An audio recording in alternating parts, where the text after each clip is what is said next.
This is VOCM Open Line. Call 709-273-5211 or 1-888-590-8626. The views and opinions of this program are not necessarily those of this station. The biggest conversation in Newfoundland and Labrador starts now.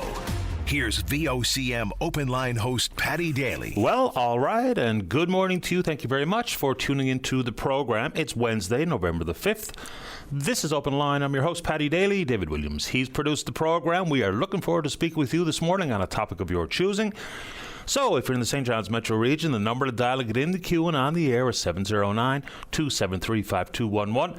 Elsewhere, our toll-free long distance, 1-888-590-VOCM, which is 8626. So let's check in at the Women's U18 Nationals being played out in CBS and in Mount Pearl. Last night, Team Atlantic got their first win.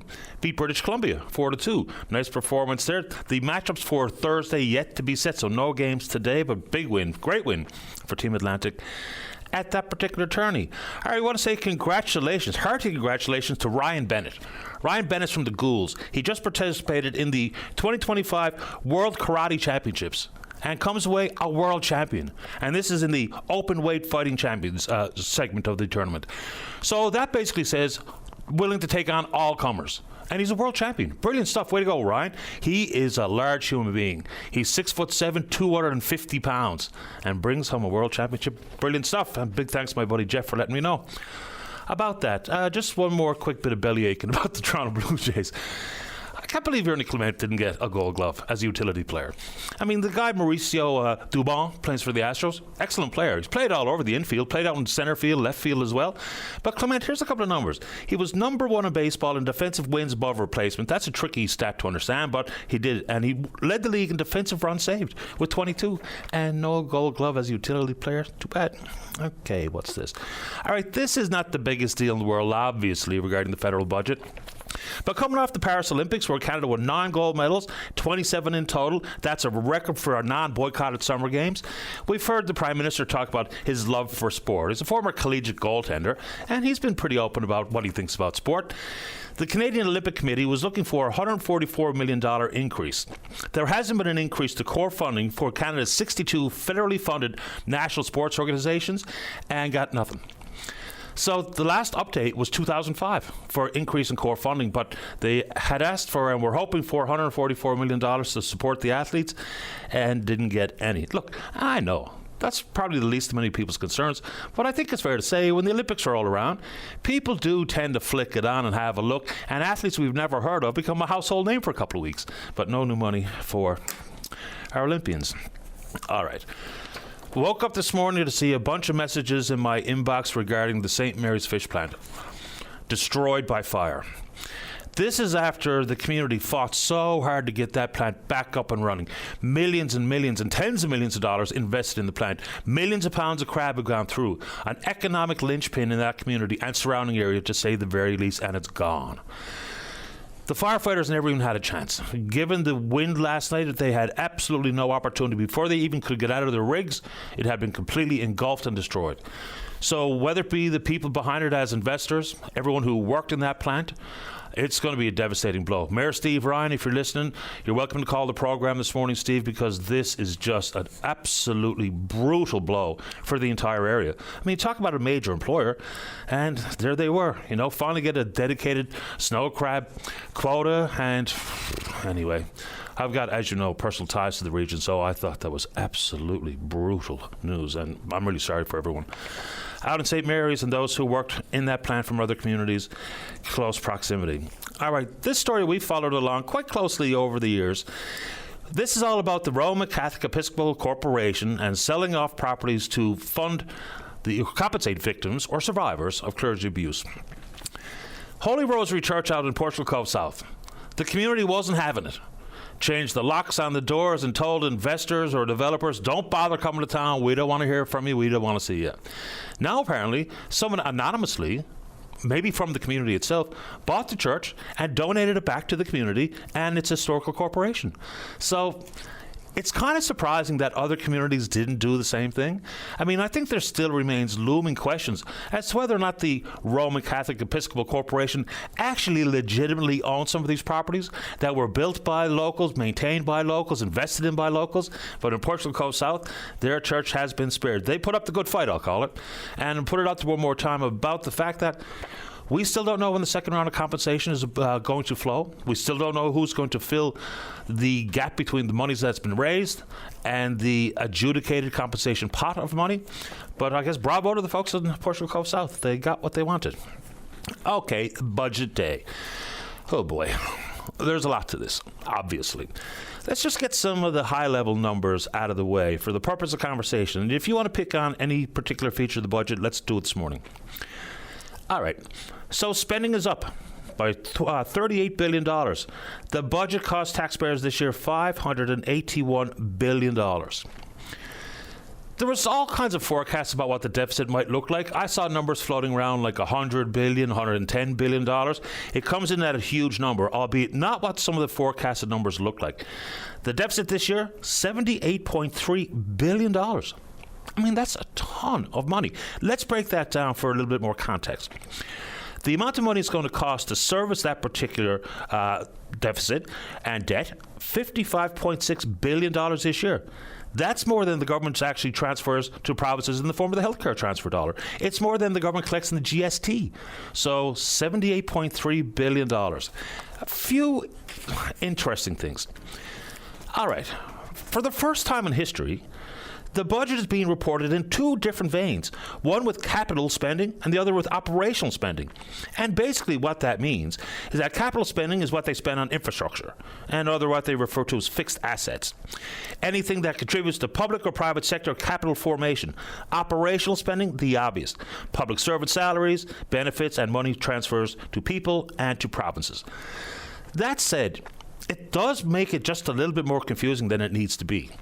It also comes across in some corners as a little bit of sleight of hand, because we hear governments use this language all the time. You know, everything in reality and technically is a spend. So when we hear governments talk about investment, I get the concept of a return on said investment and to fuel the economy, which is very weak. And even with some of the pledges and promises in this particular budget document, which is like 500 pages, it only forecasts modest growth, like 1% growth next year, which is nowhere near where the country needs to be. We have systemic issues inside this country. They've been further complicated by trade confusion and the chaos, but we have our own domestic issues that have to be rectified. People will talk about what's in it for me insofar as short-term relief goes. It's a good question. These are really a bunch of long-term visions, and they are betting and banking heavily on buy-in by the private sector. Aspirational change is a big part of how we're going to try to modernize the economy here, right? Build the economy for the future to be a bit more self-reliant. So it remains to be seen how impactful or effective these pledges and promises will be, but let's dig into some of them. Okay. For starters, they're going to slash the public bureaucracy. They're talking about 40,000 jobs over the course of the next 4 years through buyouts and attrition. All right. People have been clamoring for this. The problem is, when the public sector numbers grew dramatically throughout the pandemic, and it was growing even pre-pandemic, what we saw in services, I think it's fair to say, services did not increase. We didn't have better services. People had all kinds of problems with Service Canada or CRA and immigration and all the rest of it. So the increased public sector really didn't change things for the better for access to service for Canadians. That said, all the buyouts for eligible public sector bureaucrats and or jobs lost through attrition, the question will be justifiably asked is, what's that going to mean for access to service for Canadians? It will be a feel-good. People who have been calling for this will say, finally, the right-sized government. But at the exact same time, it does beg the question, what does that mean for access to services? So I know people are going to cheer this on, and I understand why. Because it grew to what people refer to as bloat, and it was. The problem was the bloat wasn't commensurate with increased access to better services. Infrastructure.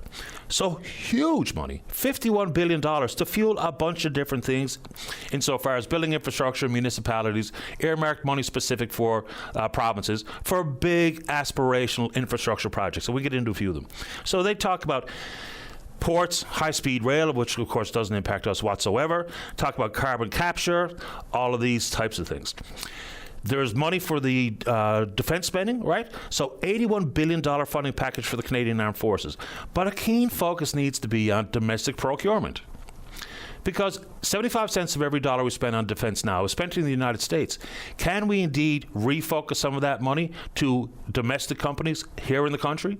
Tech sector, the innovative sector, of course we can, and we absolutely have to. So that's a couple of things. And now let's get into immigration. Immigration numbers had to be brought back to a more sustainable level, and in this case, the numbers have been adjusted. All right. The country aims to admit 385,000 temporary residents next year. That's 43% less than the 2025 target that was in place prior. So that's a big number. What else we got here? The target for permanent residents is also way down. The target for 2026 is down by a quarter compared to the immigration plan released last year, which had Canada would welcome more than 516,000 temporary residents. That's been adjusted way down as well. All right, 60% reduction in the number of international student arrivals. Asylum claims have been reduced by about a third this year compared to 2024. So the numbers had to happen, but it's very similar conversations with public sector workers. The numbers increased, but the services did not. The immigration numbers grew far too quickly insofar as access to housing, primary care, and a bunch of other services. So those immigration numbers, I think, welcomed in some corners, but not in all. You're going to hear from private sector employers talking about the need for targeted immigration numbers regarding highly skilled people to work in a variety of disciplines, in the trades, in healthcare, in the financial sector, and otherwise. But there are some immigration numbers that people were looking for, and there they are. All right, what do I have here? As it pertains to this province directly.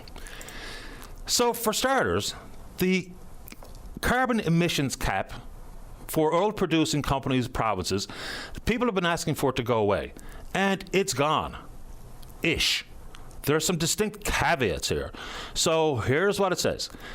Basically, the effective carbon pricing regarding enhanced methane regulation, deployment of carbon capture, storage at scale would, quote unquote, create the circumstances whereby the oil and gas emissions cap would no longer be required as would have marginal value in reducing emissions. So it's, for all intents and purposes, gone. Well, there's certainly easier mechanisms in place now for oil-producing provinces, specifically oil-producing companies, to see the impact reduced dramatically in the carbon emissions cap that was in place. There is no mention in the budget of furthering the electric vehicle strategy either, which many people thought was impossible to begin with. You know, by 2035, all new vehicles sold had to be electric vehicles or hybrid vehicles, which for a big portion of rural Canada wasn't going to work in the first place. Not even sure the companies would be able to produce at scale to hit those targets, and there's no mention of it therein. Couple of other ones as it pertains to this province directly. So we just got the carbon emissions cap question answered. And then there's mention of the Upper Churchill and developments regarding the MOU. It goes on to mention and call it a truly transformative major project, but that just sounds like words to me. I mean, will it be included in the next wave of major project announcements? We have no idea. We have some inkling as to what will be involved there. High-speed rail, the big carbon storage Pathways Alliance out in Alberta, which is a pander to that particular province. Still remains to be seen as to whether or not carbon storage at scale, carbon sequestration, will work as intended regarding the reduction of the percentage of emissions, and whether or not it can be done in some sort of affordability envelope. So those are a few things that have a direct impact here on this province. And let's see here. What else have we got? It still has to be sold. So, look, we can write the script for the various parties even before the budget is read into by Finance Minister Francois-Philippe Champagne. The Conservatives, no, not supporting it. The first comments from the Conservatives on this front were groceries, and they'll make specific reference to the industrial carbon tax. There's still some exemptions for the agricultural sector regarding the application of that. But what I think would be very helpful is if someone was willing to do the grunt work and give us some math. Talk about input costs, whether it be fertilizer or otherwise, what that means for farmers throughout the supply chain, and what that means for a price for consumers when we go to the grocery store. But that hasn't been done. And this is not an applaud or criticism or a critique of any messaging, but I was told that when the carbon tax for consumers went away, things would be more affordable. That hasn't happened. So the Conservatives, not going to support it. The Bloc Québécois, they're not going to support it either. Obviously, they weren't going to. It does get quite tiring listening to the Bloc Québécois talking about how the budget doesn't do enough for Quebecers. I mean, to have federal tax dollars support all the members of Parliament representing the Bloc Québécois when their only concern in this world is their own province. And I get that concept. We want our members to be concerned with this province, but we also need members of Parliament to look at the country as a whole, as a confederation. But the Bloc, no. The NDP, maybe. Maybe, just maybe they will. It looks more and more like in a couple of weeks when the vote actually comes down that many people representing the NDP in their 7 seats might just abstain from voting. And so consequently makes the pathway easier for the federal Liberals. And it got 1 vote easier yesterday. Chris d'Entremont has left the Conservative Party caucus and has crossed the floor to join the Liberal caucus, which translates to the Liberals only needing 2 more votes outside of all the Liberal-held seats to see them pass their first confidence motion. People really get uptight when someone crosses the floor, especially when it's in such close proximity to the federal election. People will say, well, Mr. d'Entremont was elected because he was running for the Conservative Party, not because of who Chris d'Entremont is. But now he has indeed crossed the floor, joined the Liberal caucus officially and formally last evening, reducing the numbers for just 2 votes for the federal Liberals to get through. What do you think? Let's talk about it. All right, just a couple of quickies before we get to you. More provincial-related matters. I hear from families all the time, and mostly, I think, from rural parts of the country, or province, regarding the unfilled positions in the K-12 system. Just trying to bring it back to some very specific provincial matters here.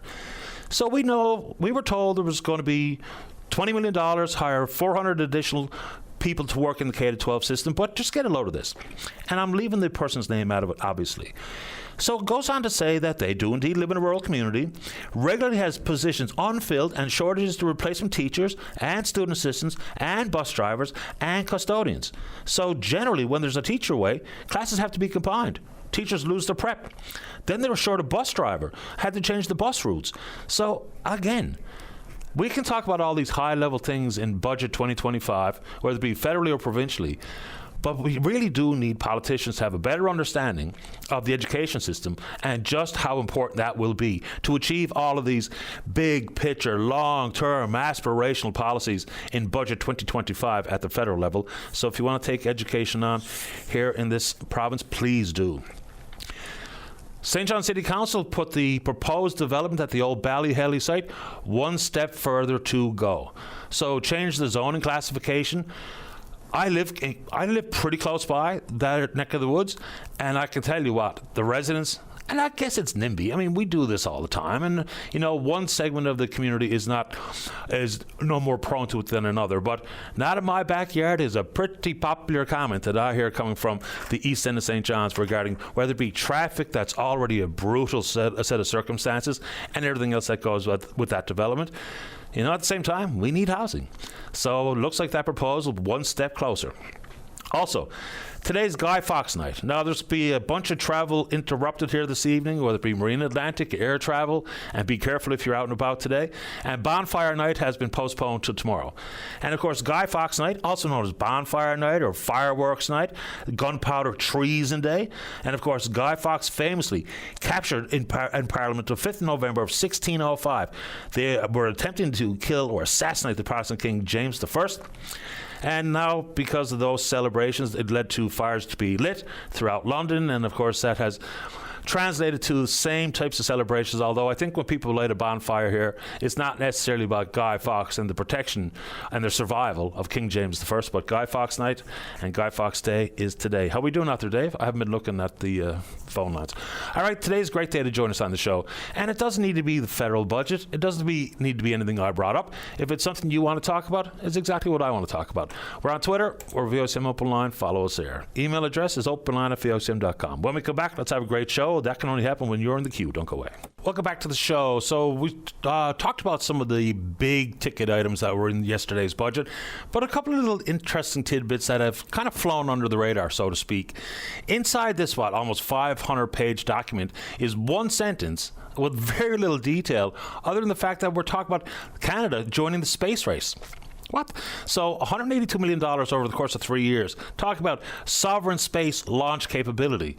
I mean, we do know that the launch here in this province is one of the first commercial rocket launches in the country, and space race. So $182 million over the course of 3 years.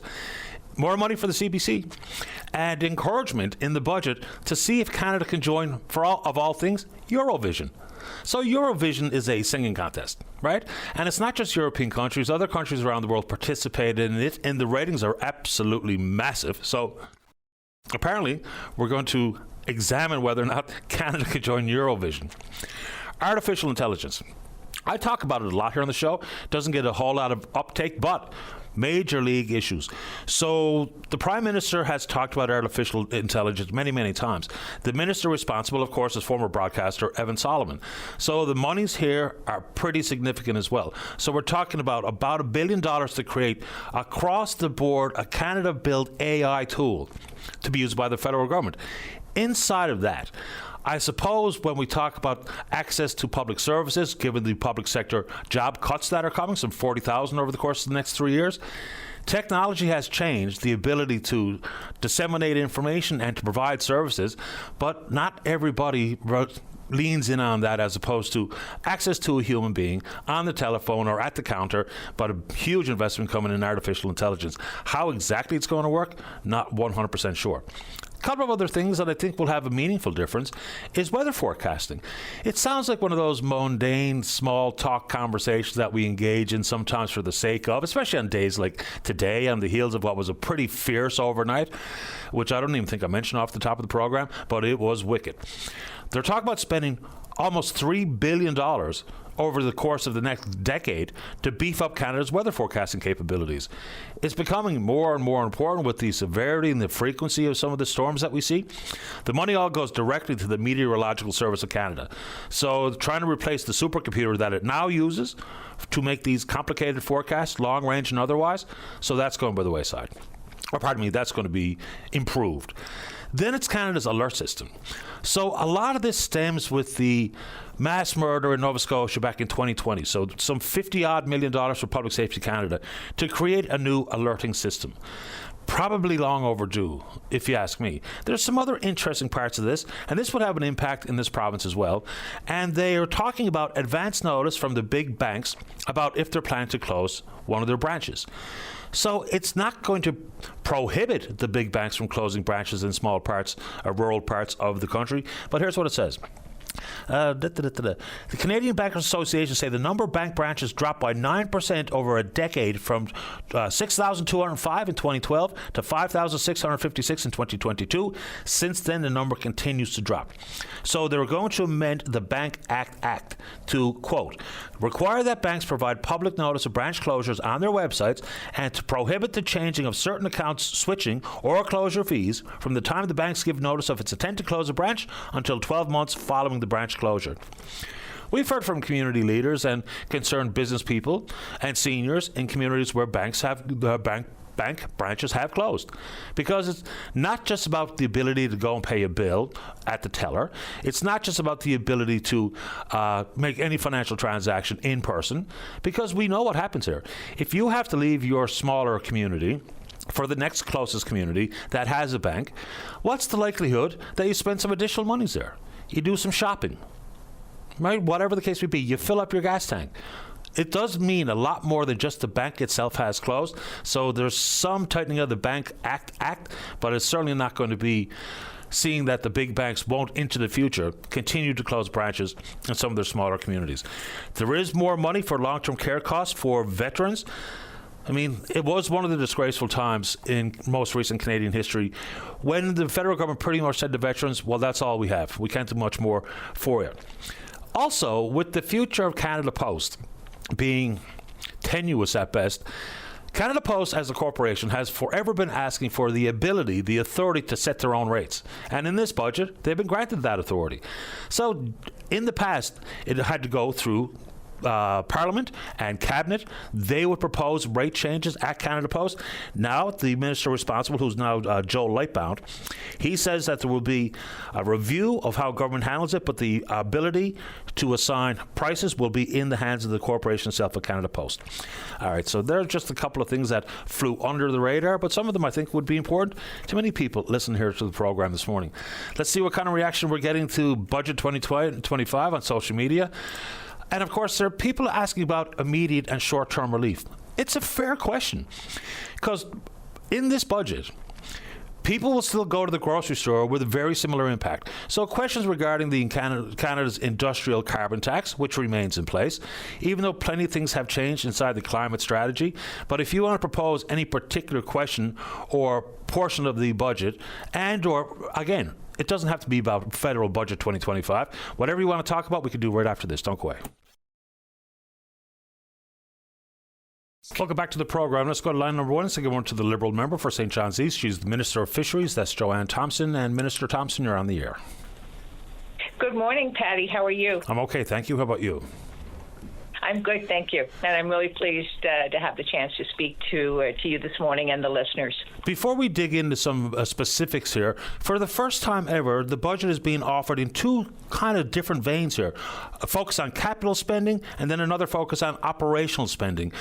I mean, spending is spending. We can talk about return on investment or what have you, but when it's broken up like this, people have already told me it comes with a bit of sleight of hand. So why was it done this way? I think it's really important for the listeners and for Newfoundlanders and Labradorians to understand this is a generational budget. It is an investment budget. We are in a time in history that we haven't seen since the end of the Second World War. You know, our relationship with the U.S. has changed. Our over-reliance on the U.S. is very real in people's lives, and we're seeing it from coast to coast to coast. So this budget is about Canada investing in itself, in its workers, in our country. And so the focus is on investment, both from an industry perspective, how we are going to invest in the country, how we're going to invest in communities, how we invest in our health care. Infrastructure, rural communities are incredibly important, and we will see investment in rural Newfoundland and Labrador as we will across the country, and of course in larger urban areas. But I really want to stress that this budget, first and foremost, is about growing our country. We have what the world needs in terms of the resources that are essential in the coming years. Canada is in a brilliant position to be able to, and I think we're seeing this in the responses around the globe, to lead the change that the world is facing in this time of basically trade wars. So Canada is strong. We are going to invest in ourselves. We will invest in our communities. We will invest in our people. And we'll do this, Patty, without letting go of those important social nets that are incredibly important in people's lives. So apart from, you know, some of the talk we hear around how it was presented, the bottom line I want Newfoundland and Labradorians to know is that this is an investment in us, in our country, and our people. And I was home last week, made some announcements around support for workers, in particular young workers, to get them into the trades. We need people working in construction.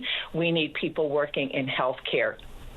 because we need to build. And this is, when I talk about the generational opportunity, this is the moment to get our young people working, to get our rural communities in a place that we can welcome families through access to health care, road construction, infrastructure work, things that we have not seen in our province for a very long time.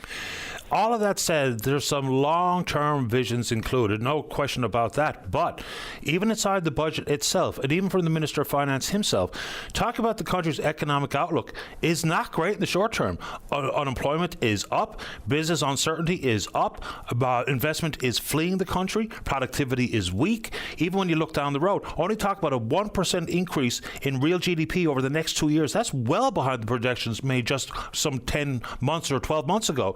So in the short term, where's the relief for any Canadians here in this budget? Because transformational politics and policy does take time, but the outlook over the course of the next 2 years is not great, to say the very least. Not because I say so, because Francois-Philippe Champagne says so.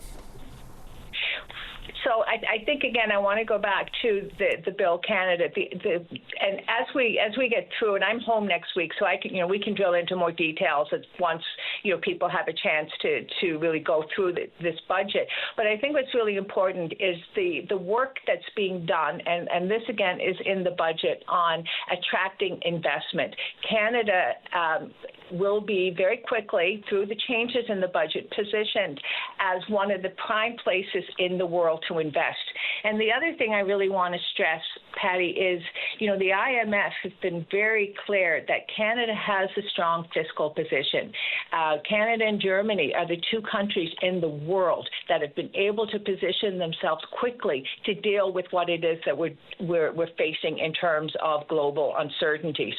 So, yes, it's government will kickstart this work, but it's the attraction of investment, and really it's that investment that's going to allow us to move in terms of the resource building, the projects of national interest. Remember that those projects, which Newfoundland and Labrador could and will and hopefully should well be part of. But those projects have proponents, so they are funded through industries that are excited about what's happening in Canada. But we have to really look at, yes, there will be a startup, but those startups are not going to be the timelines that we've seen in the past. This is about being shovel ready to go, and really for the first time in generations, having a province that is at work, that has opportunity for our workers, and truly we can say, yes, come back home. Communities are ready to welcome you. The jobs are on the ground, solid, full-time, well-paying trade jobs. And so where are those jobs or projects in this province? Because inside the touting Canada or Build Canada Homes and the fast-tracking the new major projects office, they're talking about high-speed rail between Toronto and Quebec City, talk about expanding port facilities in Churchill, Manitoba, critical minerals strategy, and of course there is some $2 billion for a critical minerals sovereign fund. But where are those jobs, Newfoundland and Labrador specific? Carbon capture in Alberta is all fine for them, but you're talking about jobs right now, major projects to be put forward. But in the first 5 that were announced by Prime Minister Carney, no projects here. In the next anticipated wave, no projects here. So what are you referring to the upside here for this province? So I'm not able to give specifics on the projects of national interest, but let me tell you, I sit at the cabinet table and I lobby for Newfoundland and Labrador every day. In the budget, it's very clear around allocation of funding in terms of investments in our own communities. So, for example, the investment in Build Canada Homes, we haven't begun to look at the potentials in Newfoundland and Labrador. And I want to really stress for your viewers, this is affordable housing, something that we have not built since the 70s. And I certainly saw this when I was working in community. So, we will leverage federal lands. We will do what we need to do to get those homes started. And Newfoundland and Labrador are going to be part of that. And the construction is local. We are rich in mineral development. And again, Newfoundlanders and Labradorians are part of those projects. the focus on infrastructure, rural communities. We have not invested in our rural communities for a long time. So this is road development. This is infrastructure development. I'm in Ottawa clearly today, but, I was speaking to my family this morning. I know there was a terrific and horrific storm yesterday. Do we have the infrastructure across the province to be able to weather what we're seeing in terms of climate change, in terms of these rare storms that have become part of the norm? So it's about getting people to work, strengthening strengthening our communities in a way that enables people to have access in their community to the services that they need. So healthcare, schools. So Patty, it really is transformational change. That's not just in the major core hub areas in the province, but really allows people to live around the province, because we are resource rich, and there's no reason that we cannot once again revitalize our rural communities. We have to. So I want to really stress for the viewers, this is transformational change. It's about getting started quickly, and it really is investment in our country, because that's what this moment is calling us to do. And you mentioned Build Canada Homes, and we all know the housing crisis right across the country, well, in many parts of the country, but it's one of 3 newly created special operating agencies, but we don't really have any detail about how it's going to work, and it doesn't really even kick in with real life impact until next year. You mentioned advocating for the province around the cabinet table. Advocating on what in particular? So are we talking Beta Nord, or are we talking anything in particular when you talk about your advocacy work? I'm not able to provide details at the moment, but I can promise you I will be speaking about this in the coming weeks. A couple of quickies inside your portfolio, not necessarily budget related. Parks Canada and their proposed National Marine Conservation Area, a huge swath of the southwest coast. It's getting a lot of pushback from both the wild fisheries, the aquaculture industry. Your position on moving forward or not with this proposed conservation area? So it's still in consultation phase, and I believe in process, and we need to listen to people and then take that back and use that information to guide decisions. So, Patty, beyond saying the consultation process is incredibly important, I ask people to continue to engage. No decision is made. Would you suggest that inside the consultations, which right at this moment in time are only focusing on cultural and environmental issues, no economic impact studies have been done by Parks Canada. Other industries have indeed conducted them. Should you direct Parks Canada to do an economic assessment of this national conservation area in addition to cultural and environmental? What I'll say, Patty, is it's still very early days and no decisions have been made. I really invite people to continue with the consultation process. And, from there we will have many conversations, but it's still very early days. And I have apologized. I have to jump off because I've got some other interviews that I'm going to do. But I am home next week. I'll be in the riding for the week. Really want to talk in more detail around the budget, and I look forward to having another conversation with you. We appreciate your time, Minister Thompson. Thank you. Thank you so much. Bye-bye. Joanne Thompson, Minister of Fisheries. With the short-term relief thing, I think one concern that we all share is groceries. But I'll continue to ask, exactly what do we think the province and or the federal government can do insofar as controlling the price of groceries? In France and in other countries, they have identified the necessities of life and put a cap on prices. Is that something that would be welcomed here? Should we pay more attention to the Competition Bureau and what they've said about access to the big retailers and the dominance of the big retailers in the grocery sector? And it's not just about shelf space, it's also the pretty significant control they have on the distribution chains, which is a huge problem, so says the Competition Bureau. What would also be helpful is if all the major parties can, as opposed to 100,000 feet above sea level, giving us their political takes, hot takes at that, is if we're talking about the impact of prices at the grocery store with the industrial carbon tax, can someone do some math for me here? I'm not the parliamentarian. I'm not a senior bureaucrat. I don't work for the government. Can someone actually go and do the hard, quiet work and give me an idea through a variety of sectors, dairy, beef, produce, what the impact of that industrial carbon tax actually is? because we were told forever and a day that the carbon tax was the cause of the increase in the price of groceries. Turns out, not so much. So can somebody, as opposed to what you like or what you loathe, give me some idea, do the math, follow the supply chain.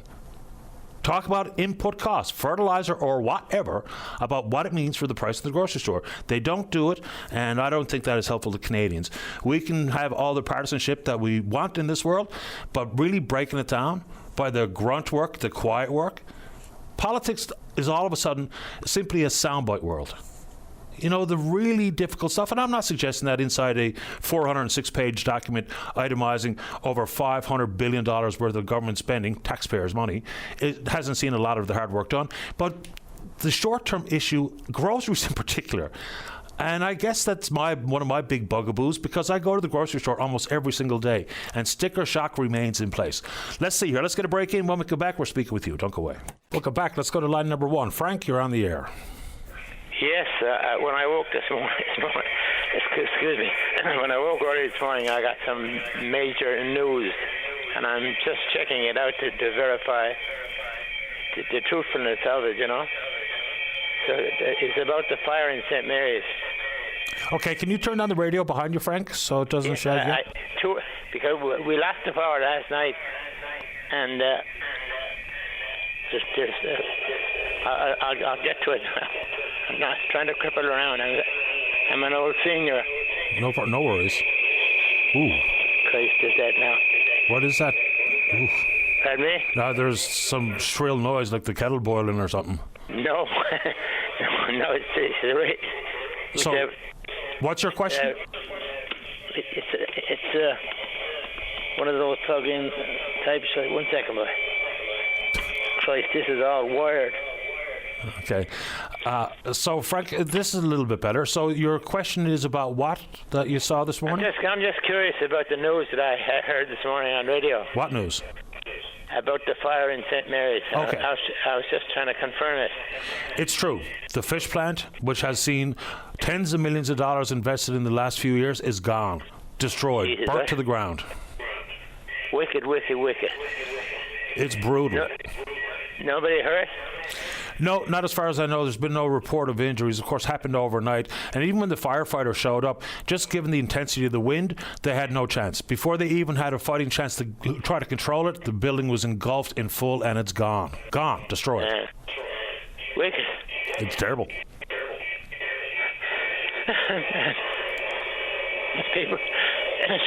People were all excited about making a living in the community. You're absolutely right. I knew people that for the first time they saw a bit of light at the end of the tunnel, to be able to stay close where they live, get a job close by where they live, and now it's gone. Yeah, I was right behind it, supporting it all the way. I'm retired and I'm living here in the city, but I'm also concerned about people's livelihood. Of course, me too. And that's it, but it's wicked. But I appreciate the fact that you got through to me, because I called your line right away to confirm it. And the station called me back. Very, very kind of him. Yeah, no, Dave does a great job. So that's the unfortunate confirmation, Frank. Yes, sir, that plant is unfortunately gone. Okay, thank you kindly. Appreciate your time. Bye-bye. And, you know, of course, the questions that some people might want to ask of one politician or another, I get it. You know, time, there's always a constraint related to the amount of time we have. And I've got a few emails saying, why didn't I ask about the recreational food fishery? Well, I mean, it was hard enough to get a detail or two from some of the other items that are absolutely brand new. And any recreational food fishery conversation and any of those consultations, none of that happens till next spring, no matter what. So there are absolutely zero answers that will be forthcoming from DFO proper and or the minister responsible until we're told that there will be some layer of additional consultation regarding what it looks like next year. What that actually means, nobody really knows. But I knew full well asking that question would give no or limited information about what we can anticipate because of the obvious reasons. Let's keep going here. Let's go to line number 1. Ken, you're on the air. Ow. Good morning, Patty. Hi, Ken. I just listened to Minister Joanne Thompson, is it? Joanne Thompson, Minister of Fisheries, that's right. Okay, so I have an opinion on that. I don't know if you're going to like it or not, but all I heard was a bunch of word salad and false promises. Now, I'm going to remind you and your listeners, it wasn't that long ago when because in what she stated that she's talking about the new budget will bring expats, if you will, or Newfoundlanders home. Now, can we remember when the wind to hydrogen was all praised up as being the means to Newfoundlanders wanting to come home and staying home if they so choose, right? So I just wanted to remind you and your listeners that, it wasn't that long ago we heard all these wind to hydrogen was supposed to save Newfoundland's economy. Okay. Yeah, well, I mean, I don't think it's unfair to say that all of the proposals are stalled in full. No momentum, no market, no power purchase agreements. And so whether or not they even happen into the future, it's looking less and less likely. I mean, I don't have a crystal ball. And your first comment about you don't know whether or not I'm going to like your opinion is welcome here on the show. It's not about a matter of me liking it. And to bolster what you just said, I heard very little from the minister then, very little to nothing. No details, just consultation this, interview that, transformative this. So I got nothing out of it either, to be honest. Yeah, as I said, Patty, there's a term I like that's well used, and all I heard was a bunch of word salad and promises that, you know what, no Liberal minister or Conservative minister is going to be able to table anything that's ever going to come to any kind of positive result. Yeah, look, even in the world of housing, again, these special operating agencies, like the Canadian Coast Guard and like now Build Canada Homes and the Major Projects Office, in the past, we actually had a fairly detailed understanding of exactly how it works. We understand the housing crunch and crisis in this country, whether it be affordability and or the price of rent or what have you. Rent is more of a provincial jurisdiction matter, but can anybody please tell me how it's going to work? Because you can tell me how many billions of dollars are going to be involved, but we don't have any understanding beyond, talking about trying to hit the affordability target, trying to use modular housing. But these special operating agencies, we usually get a fairly well articulated understanding or description about how it's going to work, but we don't this time. Yeah, I don't know. I'm at a point where I don't know if I trust any of these politicians, okay? I think a lot of them just pull things out of their hat, and they're hoping that someone like myself, who's open for maybe a better life, where I can rent my own apartment again, as opposed to having to share it with three other guys and whatnot. All nobody, I don't know. It's very frustrating to me. I'm sitting in the ghouls and I'm listening to you, and I do listen to you almost every morning now, Patty, because I sort of got tired of social media and all the, toll baits and stuff like that. You seem to be able to give an honest opinion whether I agree with it or not. And so to me, your voice is more valuable than social media or even our local news right now. Yeah, and I mean, I've learned a long time ago that if I'm sitting here trying to please everybody, I'll please nobody. I think people can like it or not, and that's the beauty of the show. We can talk about different opinions, and we can't talk about alternative facts, but opinions are welcome here in the program, and most importantly, conversations are welcome here on the program. And hopefully, people will continue to call just like you did this morning. Would you like to say anything else, Ken, while we have you? Well, one thing that I do have to say, okay, now, it's pretty obvious I'm a conservative, okay? But I don't necessarily trust the conservatives. I think the person that's representing me on a provincial level, for example, these people need to start listening to the common folk. Not popular podcasters like yourself or commentators, but people like me. I get it. The ordinary citizen. They need to start listening to us. No argument here. And to that end, it really does sometimes feel like so many elected leaders, and I think specifically members of Parliament, they just kind of feel like they're out of touch. So, not really understanding the reality for so many millions of Canadians. Okay, talking about out of touch. I mean, I was just looking at. I'm fixed income. I'm retiree or whatever, and I was looking at an apartment for rent in Gould's. Okay, a 1-bedroom apartment for $1,000. Now, in my less than $2,000 budget a month, $1,000 for rent. Okay, what if I want internet? I haven't talked about eating yet. Food is expensive and stuff like that. So these people, instead of making false promises to us and stuff like that, maybe they should be getting down to the brass tacks of it all, like affordability. Who's talking about trying to get rent? I realize probably rent in Newfoundland. I don't know if that's a provincial issue or a federal issue. I don't know, but nobody seems to be addressing this. And I sit there very frustrated. And okay, did I cast my vote for the wrong person this time? I don't know. I voted Conservative provincially. I didn't even know the guy. I just voted for the party. Okay, I voted for the brand, if you will. But and so far, all I'm seeing this guy do on social media, he's not really talking. He's visiting communities, visiting this and these certain charities and stuff. All that's great. But what's his plan? What's his plan to help Ken in Gould's be able to afford a place to rent? Yeah, rent. What if my landlord could decide to sell this place?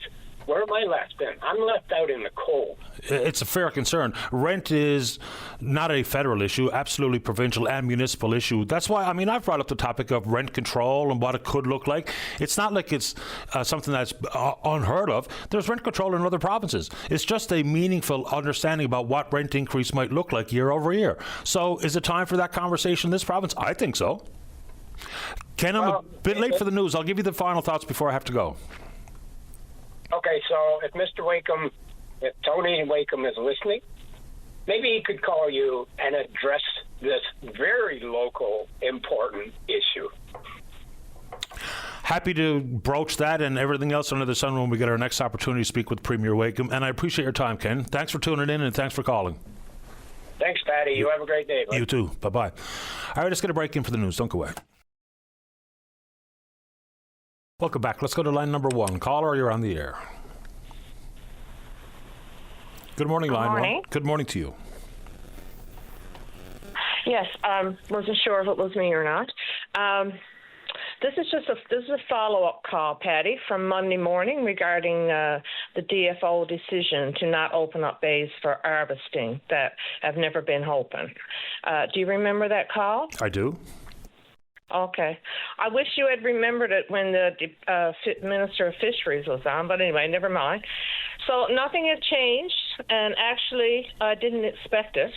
We're like no one in the grand scheme of things, and like who cares about 30 plant workers in rural Newfoundland that's losing work? I've been listening in. I'm sure no one called in to explain why these bays can't be opened up. And I don't think there was anyone called in that would have been negatively affected. We're obviously not even Canadian out here. Like the Ministry of Fisheries just called in. She was talking about how resource rich we are and now they want to revive our rural communities.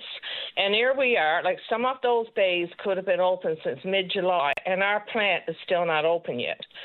Like I was hoping that you would have asked her about that when you were talking to her. But anyway. I sent an email. That's the second time you said that. I had a lot that I had to deal with. I sent an email to DFO proper. And to be honest with you, if I couldn't get much in the way of details about specifics in the federal budget tabled yesterday, then your conversation crossed my mind. But I thought if I can't get an answer to some of the very obvious questions, then a very specific vague question, probably not going to get much there either. So I sent an email to DFO. No. Yeah, you're not going to get any answers. I've been trying to understand it. And it seems to me like they contacted the fishermen that own those inactive licenses. And it's like, well, just pretend, Patty, that you're one of those fishermen. And you've had a license now for 20 years, like to harvest sea urchins. And so anyway, this plant wants to open up that bay where you live in. So this resource manager, senior resource manager with DFO, he calls you or he sends you an email or something of that sort. He contacts you anyway. And he says, Patty, you've had that license now for 20 years. You haven't used it. So we would like to open up that bay. Or how would you feel if we let other harvesters come in and harvest those sea urchins? And you says, well, no, I don't think so. I don't really want that. And to me, that's how the decision was made. And until someone proves me wrong, this is what we have to think. Like it's just pure greed. I understand. Like I said, we can't be Canadian out there, obviously. I know in the budget they're planning on cutting some of the civil service. I'm hoping that this senior resource manager of DFO, which can't say his name, is one of them, because he's certainly a waste of money. That's exactly how I feel. And I appreciate you making time to tell us how you feel on the show this morning. Would you like to say anything else? Okay, thank you. No, that's fine. Thank you. I appreciate your time. Take care. Okay. Bye-bye. Bye. Again, when time is tight, there's never going to be an opportunity to ask one minister, one premier, every single question that's on the tip of my tongue and yours. We'll do our best to try to get to them. But I thought about the sea urchin conversation while I had Minister Thompson on the phone. And same thing with the recreational food fishery. I've been doing it long enough to know where I'm going to be able to possibly get an answer, where I'm not going to get anything. So next spring, consultations on recreational food fishery, we will ask about it. Insofar as reopening bays and whatnot, I was pretty confident no bay-specific answer was forthcoming, which is why we go to DFO proper to try to get to speak to somebody or get actually an email relay with somebody who has some of the decision-making authority, because in reality, the ministers of portfolios like fisheries, the recommendations come from DFO, scientists and researchers and bureaucrats, and generally speaking follow through on that front. I guess we can find clear examples of where that's not the case, and it will go back to moving off from the northern cod fishery into a commercial fishery. That was basically put forward in 3 recommendations coming from the minister, so reverse engineered. Went downstream and said it would be great if we could have a commercial fishery, which is complicated to say the very least.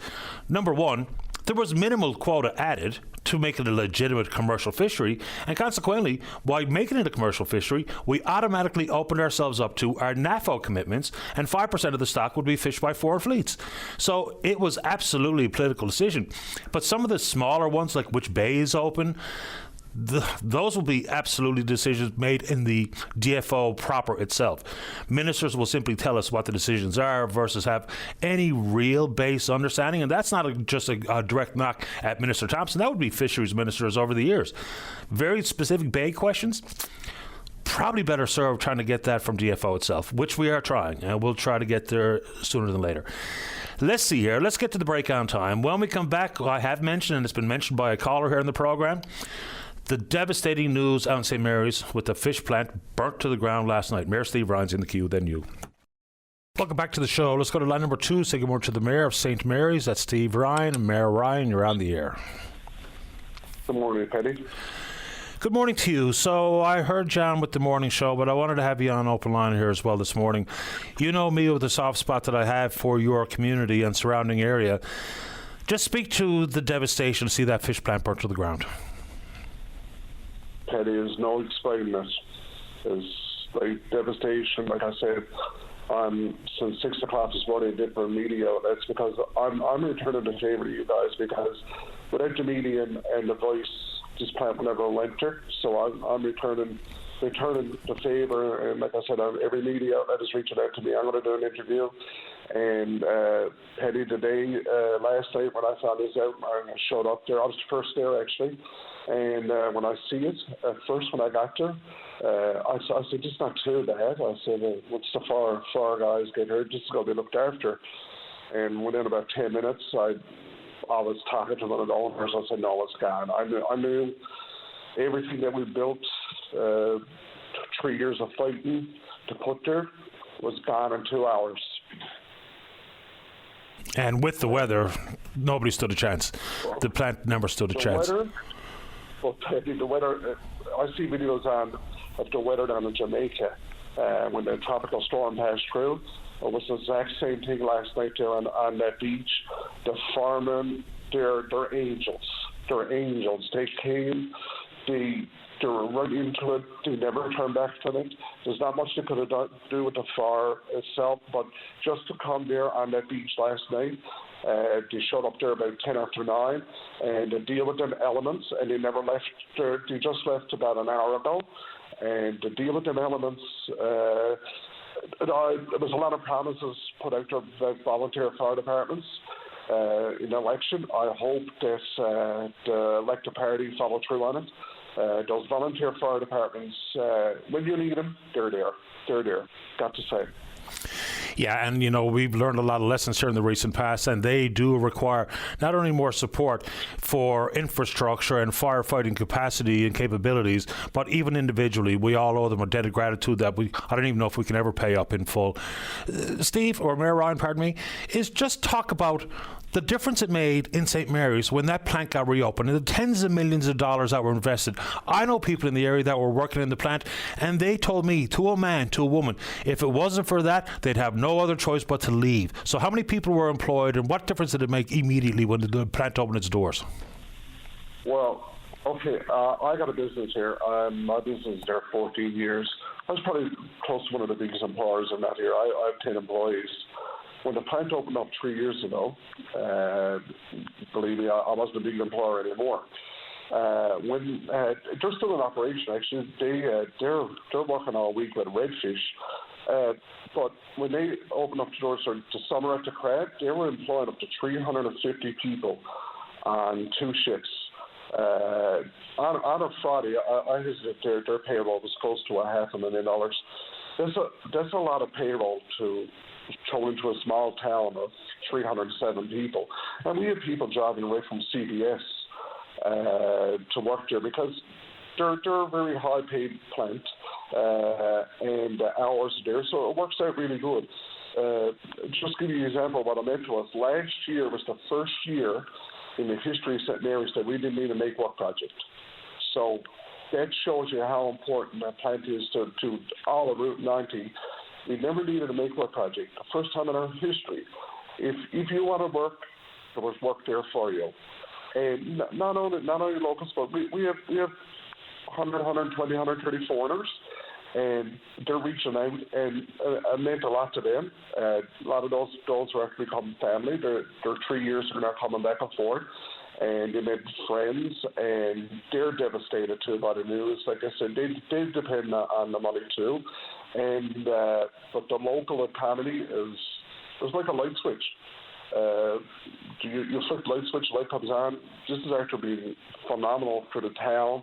To our bottom line as a town, influx of money that we could use throughout the town. Residents see what we're doing here.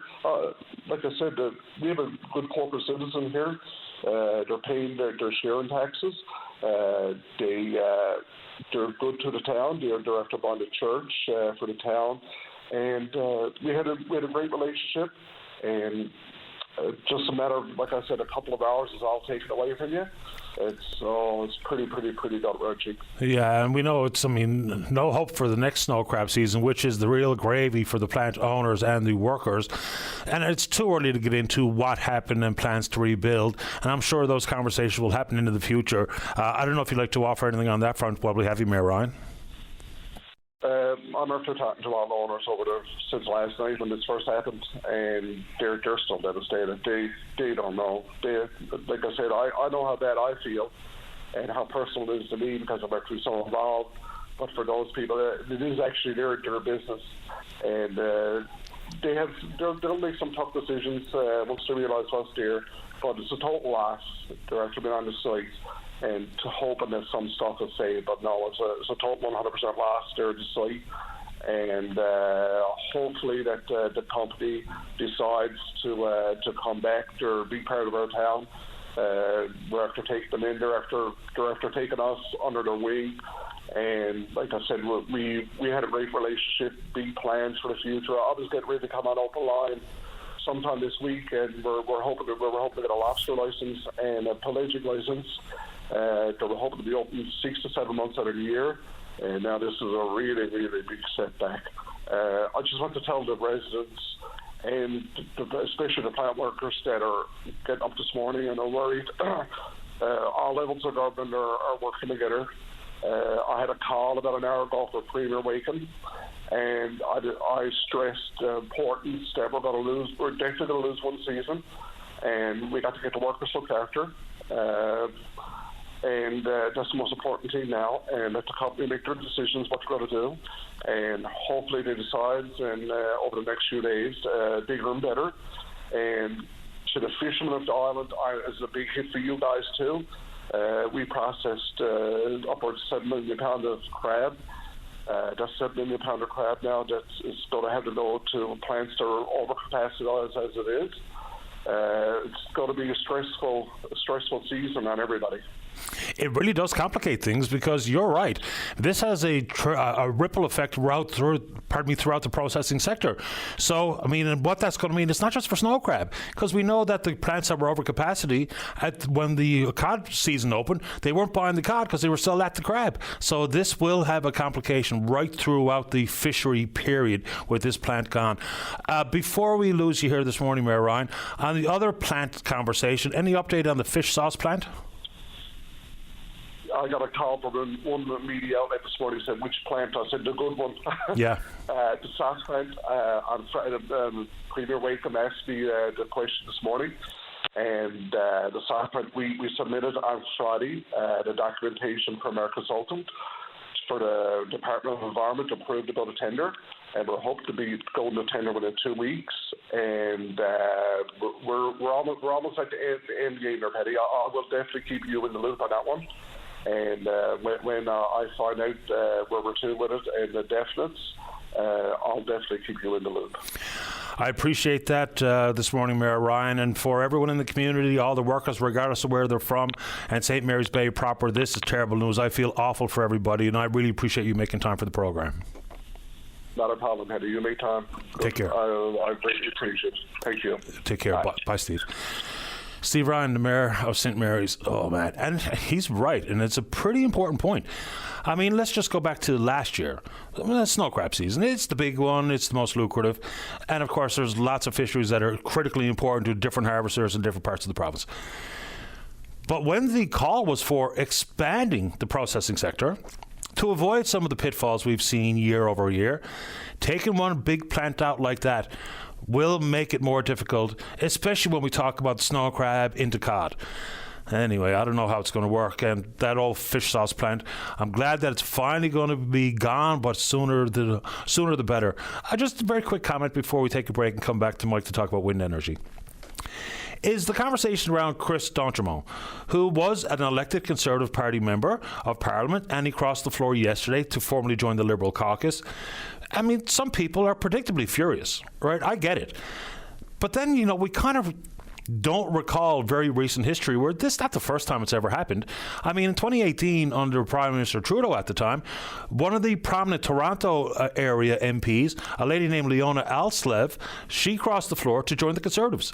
So this happens every now and then. It's not great. It's not ideal, but it's up to the prerogative of the politician. Now, does that constitute a betrayal of the constituents who voted for the Conservative Party candidate? I'm sure that's exactly how they feel this morning. The question would also then be extended to, is this the last of it? Because we're only 2 seats shy here for the Carney minority parliament to move into majority position. I don't know what the future holds. Nobody does. But there's lots of talk in Ottawa about the possibility of this happening again. So we'll see. But one more time.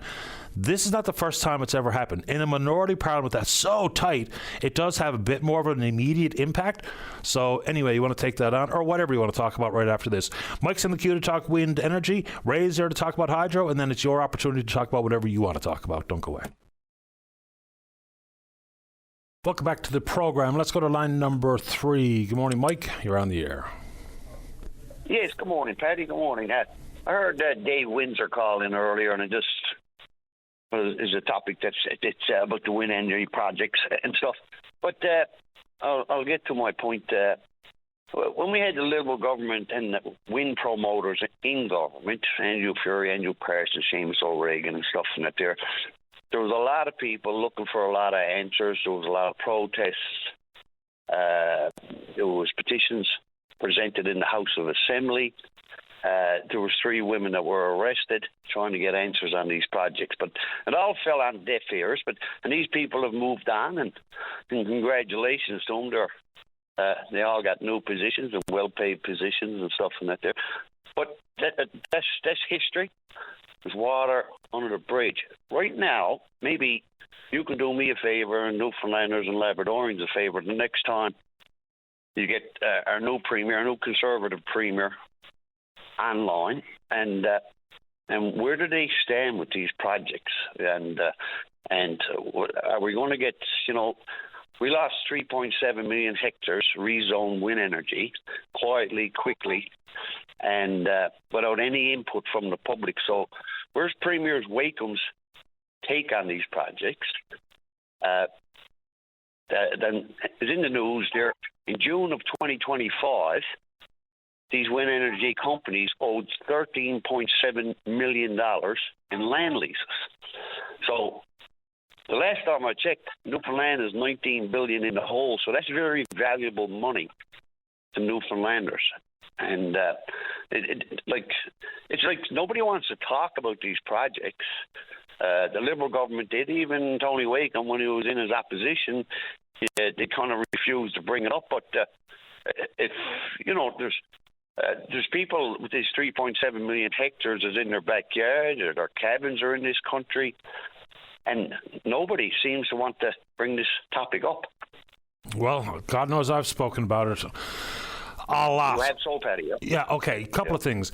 So I've asked Tony Wakeham, now Premier Wakeham, about specifically World Energy GH2 because that's his backyard. I asked him about it many, many times, and I don't like putting words in anybody's mouth, and so this is a paraphrase, but he's never said he's opposed. So he's never said no. We should not proceed with any of these projects. So that's the bare bones of it here. All the general concerns with doing it right and consultations and the best environmental protections and what have you. But he's never come out and said no. I am opposed. That's right. So where would we stand to now? Because this was supposed to bring prosperity to us and jobs and stuff.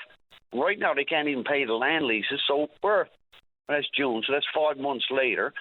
So what's the tab now? Is it 15 million? Has the bill's been paid in full? He's a new premier. These are serious questions, and they deserve answers. And I'll go a little bit further, Paddy. Just imagine if this had been fast-tracked and we had 5 wind to hydrogen projects up and running. These plants need millions and millions of cubic meters per day to produce hydrogen. And just look at this year. You know what I mean? We have watersheds that are depleted, people's wells, Bay of Spears on shaky ground. So all of this, and the federal money, the provincial money, and everything else and stuff, and the lack of a hydrogen market, and then we don't have the water to produce it. Like, somebody's got to come out and say, with egg on their face, this is what I was saying all along. A number of groups were fighting this. It's a stupid idea. And is Tony Wakeham going to get our land back? We got 3.7 million hectares now zone wind energy that people never had a say in. So he's the new premier. Where do they stand on this? Fair enough. But that big number of hectares that you mentioned, the 5 proponents that are in place, that's land that could have possibly been used into the future. But the proposals that are currently, the 5 of them, they don't add up to that enormous 3.7 million hectares. And you know that. That's cool. Secondly, the land is purpose leased. So unless they proceed with plans, there will be the land reverting back to the Crown. Because the important part here is lease. And they, like, for instance, even John Risley talking about Plan B and AI data centers, what have you, that's not in the lease. So if that's anything that they want to pursue, that's right back to the drawing board to go from there, because we were told repeatedly that unless you use it for the aforementioned proposal of wind energy, green hydrogen, ammonia for export, then we're right back to the drawing board. So, and you're 100% right with some of the concerns. Water's a big one, and not every proponent has the same concerns with access to water. Like the reservoir, the abandoned commercial reservoir, which is not potable water for World Energy GH2, they didn't need all of that water to even produce maximum hydrogen. So that's a different example than if we talk about exploits, which is a different example if we talk about Everwind. So there's a lot to it. And look, John Risley, once again, and we keep going back to World Energy GH2 because they're the furthest down the road. They've said themselves, unless they can secure a minimum 10-year power purchase agreement with whoever in Germany or the Port of Rotterdam or the Port of Amsterdam, until that comes to pass, there will not be a project out there. And they're nowhere close. I mean, just even look across the pond. The infrastructure to offload the ammonia carrying the green hydrogen isn't even a thing.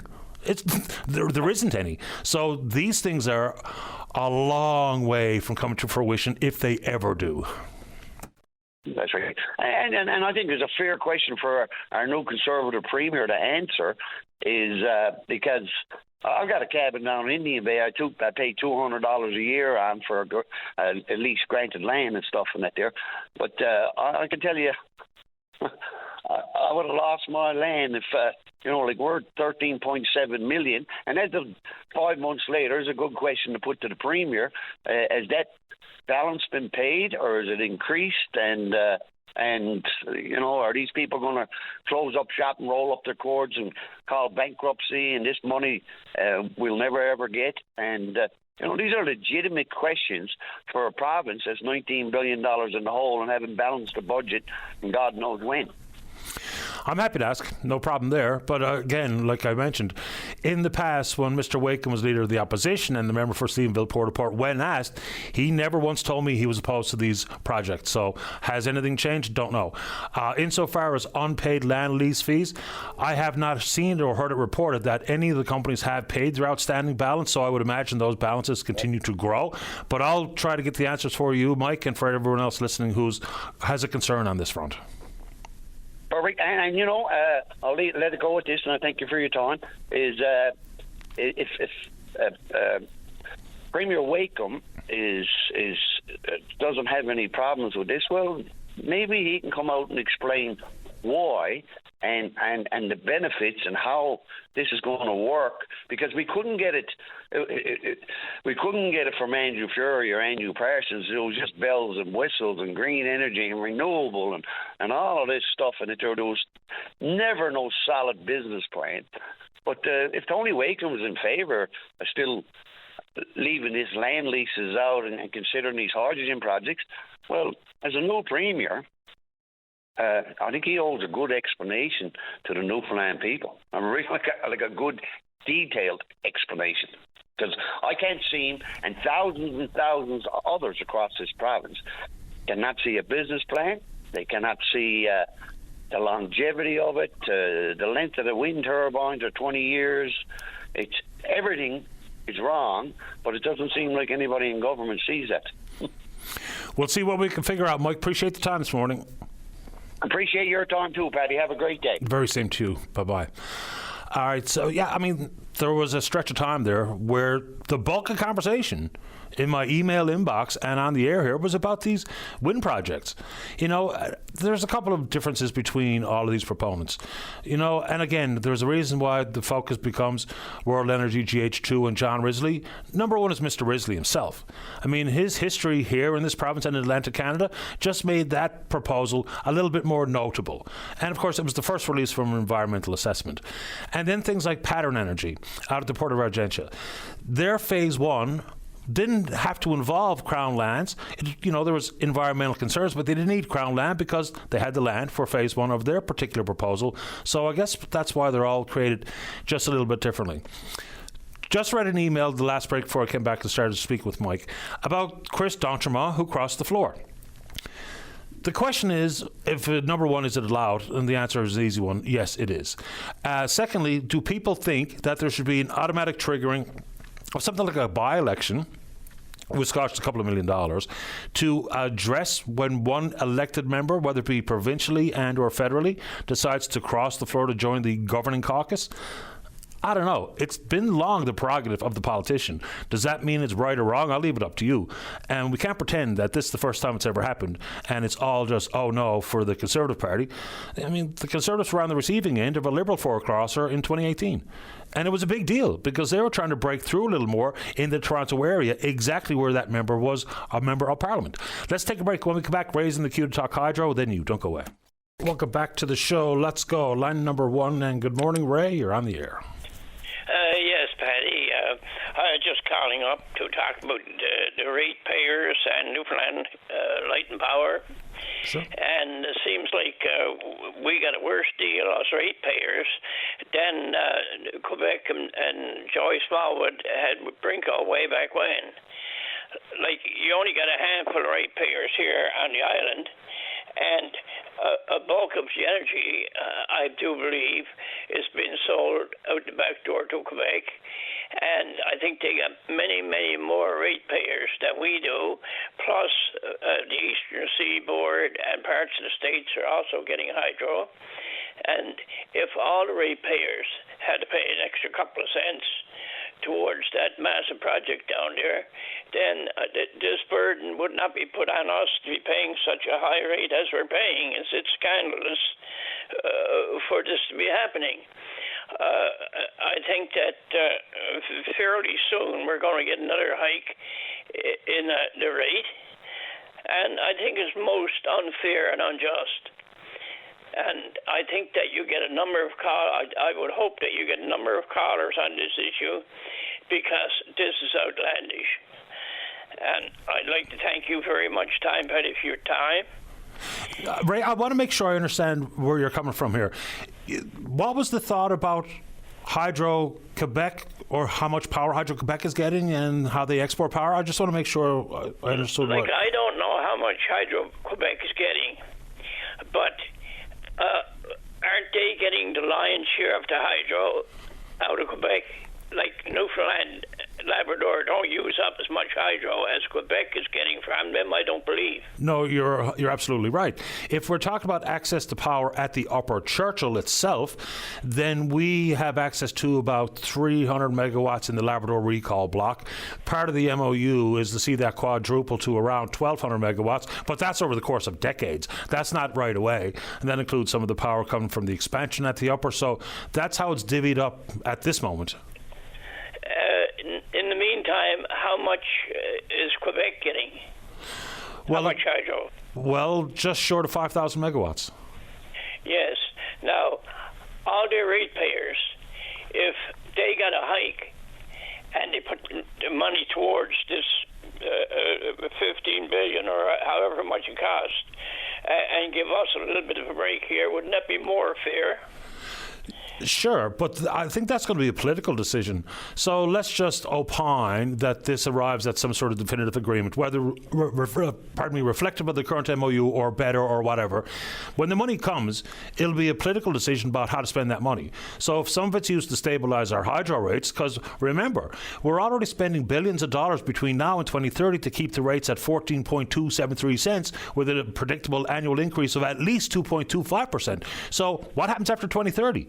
It would have to be some additional measure, and some of that money might come from this new, yet to be fully negotiated agreement with Quebec, but that's going to be a political decision. Hydro-Quebec is not going to subsidize my hydro rates directly. I'm sure there are some people in the political movement that hear what goes on open line, and I'm just hoping that a number of people would get up, the ratepayers here in Newfoundland, instead of just taking it laying down and say, hey, give us a break. I agree.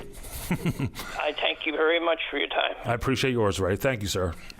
Bye now. Bye-bye. Yeah, as a ratepayer, I agree. And remember, some of this kind of feels like a little bit tricky.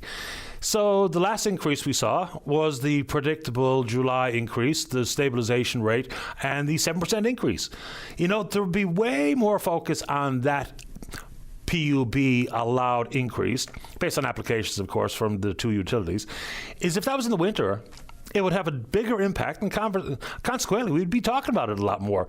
But when it happens in the summer, not as big a deal, apparently. Let's go to line number 2. Say good morning to Jason Trask, Director of the Memorial Centre for Entrepreneurship. And good morning, Jason. You're on the air. Hey, morning. Thanks for having me. Welcome to the program. So, entrepreneurship, just a very quick note. When we talk about the education system and financial literacy and digital literacy, it would sure be nice to make your job a little easier if we did a bit more focus on entrepreneurship in the K-12 system. Your thoughts? Yeah, no, I completely agree. I think both literacy around finance in general and life skills that everybody needs to learn, and then a bit more about understanding entrepreneurship would go a long way. It's funny, I actually had this exact discussion with my son, who's in grade 12 right now, just the other day, and he was asking me these questions. And these are things we all need to learn. Now, at MCE, we indirectly help with all of that, because as we're helping students understand how to start businesses and run businesses, you have to talk about finance and banking and all these sorts of things. But it comes through that lens, as opposed to, to answer your question, coming through more of a personal finance lens, maybe at the high school level. So you're right. If there was a bit more awareness before arriving here, it would be helpful, but we do the best we can to kind of impart that when they get here. Yeah, because the lemonade stand can turn into a lawn mowing business, and you bought a new whippersnapper to accommodate your business, which grows into a landscaping business, which grows into who knows what. So we can plant the seeds at a very young age and not be, outrageous with the demands on young children, because a lemonade stand is a dollop of entrepreneurship. Anyway, I'll leave that there because I don't want to miss what we're talking about here. What's the Illuminate competition? Yeah, so Illuminate is a program that where we provide entrepreneurial skills training and then a pitch competition, which is what's happening tonight, for women and people who are gender diverse. So the idea there is we really want to elevate, if you will, the profile of female and gender diverse entrepreneurs at the university, give them a platform where they can kind of talk about the problems they're trying to solve, provide the winners with some capital that they can then reinvest in their business. And the program itself really helps give, the participants, I think, not just skills, but confidence, which, by the way, I think it actually relates to your very first question. I've worked with a lot of entrepreneurs over the years. I've been an entrepreneur since I've been 15 years old myself.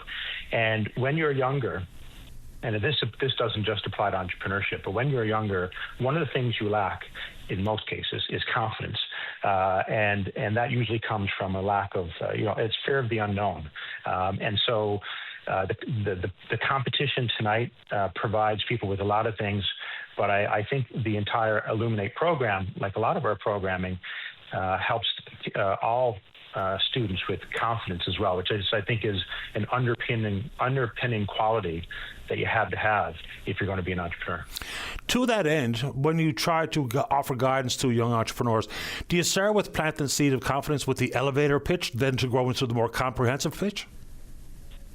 Well, when I talk to entrepreneurs, and in my role as director, I don't do that anymore. I have a different role here, which is to guide the center more broadly at a strategic level. But I've worked with a lot of entrepreneurs over the years, and I think the big thing is making people comfortable with the unknown.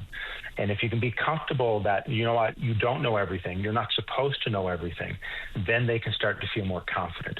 And so whether you're talking about, I don't understand how finance works, or accounting, which is different than finance, or how do I go to market, all these types of things, and you let them know, hey, listen, you're not expected to know all of this. That's why we're here. We're here to help. As an organization, the different people that we have working here, the mentors that have donated time, and so on, they know. As a community, we know. So we're going to support you. And then if people feel that, they'll have more confidence, including giving them permission to fail. So in terms of the elevator pitch and so on, I think there's training we do. Like, for example, tonight, the 5 individuals that are presenting tonight were given elevator pitch training, and that definitely gives them confidence. But it starts even before that. Why is it important to have a specific competition for women and people who identify as gender diverse? Yeah, it comes to underrepresentation in that's one major issue. You know, only 1 in 5 Canadian businesses are majority owned by women. There's very little data at all on gender diverse people. It's mainly men and women for the most part. So as a percentage of the population, they're very much underrepresented. Statistically, there's an issue with access to funding. They don't receive as much funding as men. Often their view on debt is different, a little more conservative. That can hamper growth. Now, too much debt is also bad. You know, it's a double-edged sword. And, you know, there's often, because there's this underrepresentation, there's not as many people for them to look up to or networks for them to plug into. So, you know, we're trying as best we can in our part of the world here in Newfoundland to address those issues. So if we can help address issues of fewer role models, you know, limited access to capital, issues around risk aversion, then we can help build confidence, help them build their networks and their skills. What's the relationship between the Memorial Centre for Entrepreneurship and, say, for instance, the Genesis Centre? Because, you know, the startups and the creation of identifying a problem, offering a solution, the creation of this shiny object, so to speak, and then trying to develop the entrepreneurship skills to make it something beyond simply an idea, a proposed solution. How does that relationship look? Yeah, so first of all, what I would say is both myself and Ed, who's the new CEO of Genesis, we're both relatively new in our roles, but you know, we know each other and we want to work together and help each other. This is symbiotic, just like with some other stakeholders in the community as well. You can think of it simply like this. MCE is, for the most part, earlier stage. We could be a great feeder for Genesis. We can provide them with clients. There's overlap sometimes, but we're often a great feeder. Now, Genesis has a very particular focus on certain, you know, the technology in certain segments of the industry. MCE's mandate is a little more broad. We won't turn anybody away. We'll help everybody. Although I can tell you that we're going to focus more going forward. By the way, this year is our 10-year anniversary, and we've had a lot of successes in the past 10 years. Our companies have created hundreds of jobs, millions of dollars in revenue and investment. But in the next 10 years, we're going to be very focused on global growth. And so we will help anybody. It doesn't matter what they want to do, but we plan on evolving to really supercharge students with, you know, global ideas. It's a small world these days. Jason, good to have you on the program. Good luck with the competition tonight. Thanks so much. And listen, if anyone wants to come, it's at 4:00 in the Whale Atrium at the new Core Science Building, and they can register on our website, mun.ca/MCE. Good man. Stay in touch. Thank you, Jason. Thank you. You're welcome. Bye-bye. Jason Trask, Director of Memorial Centre for Entrepreneurship. Let's get a break in for the news. When we come back, we're talking housing, then we're speaking with you. Don't go away. You're listening to a rebroadcast of VOCM Open Line. Have your say by calling 709-273-5211 or 1-888-590-8626 and listen live weekday mornings at 9 a.m. Welcome back. Let's go to line number 4. Shelley, you're on the air. Hi, how are you today, Patty? Okay, today. How about you? Good. I'm calling about Newfoundland Labrador housing. My daughter actually lives in a Newfoundland Labrador housing, and I had an inspector come up from the government, and her house is infested with mold. She's after having 4 leaks come down through her ceilings. She got up one morning. She almost got electrocuted because the water was in her ceiling lights. Poured right down. That's the 4th time. Her cupboards are infested with mold. Her countertops are raised and up there, that's swollen. The house hasn't been painted in about 15 years.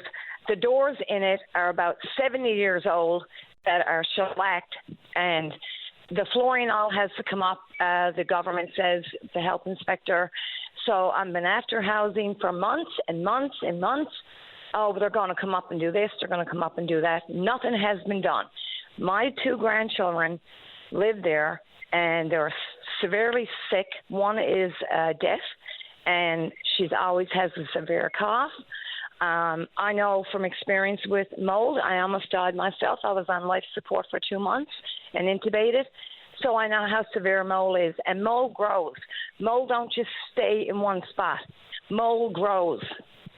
So they come up and moved one piece of mold off the cupboard and said, oh, that's fine. But I had the government come up, the health inspector, and said that house is with mold and needs to be stripped completely from top to bottom. And nothing's being done. So where do I go from there? I call the MHA. That when the elections were on, they were calling me, oh, we're going to do this, we're going to do that. They did nothing. They only just want your vote. And then when they get your vote, they do nothing for you. So where do I go from here? Because I can't have my grandchildren living in a house like that. The railings are falling off. The flooring is disgusting. It's disgusting. I wouldn't put a dog to live in it. Yeah, I mean, there's so many boarded up units owned by Newfoundland Labrador Housing, which is all obviously a problem. But the conditions, and people send me pictures all the time, it's disgusting.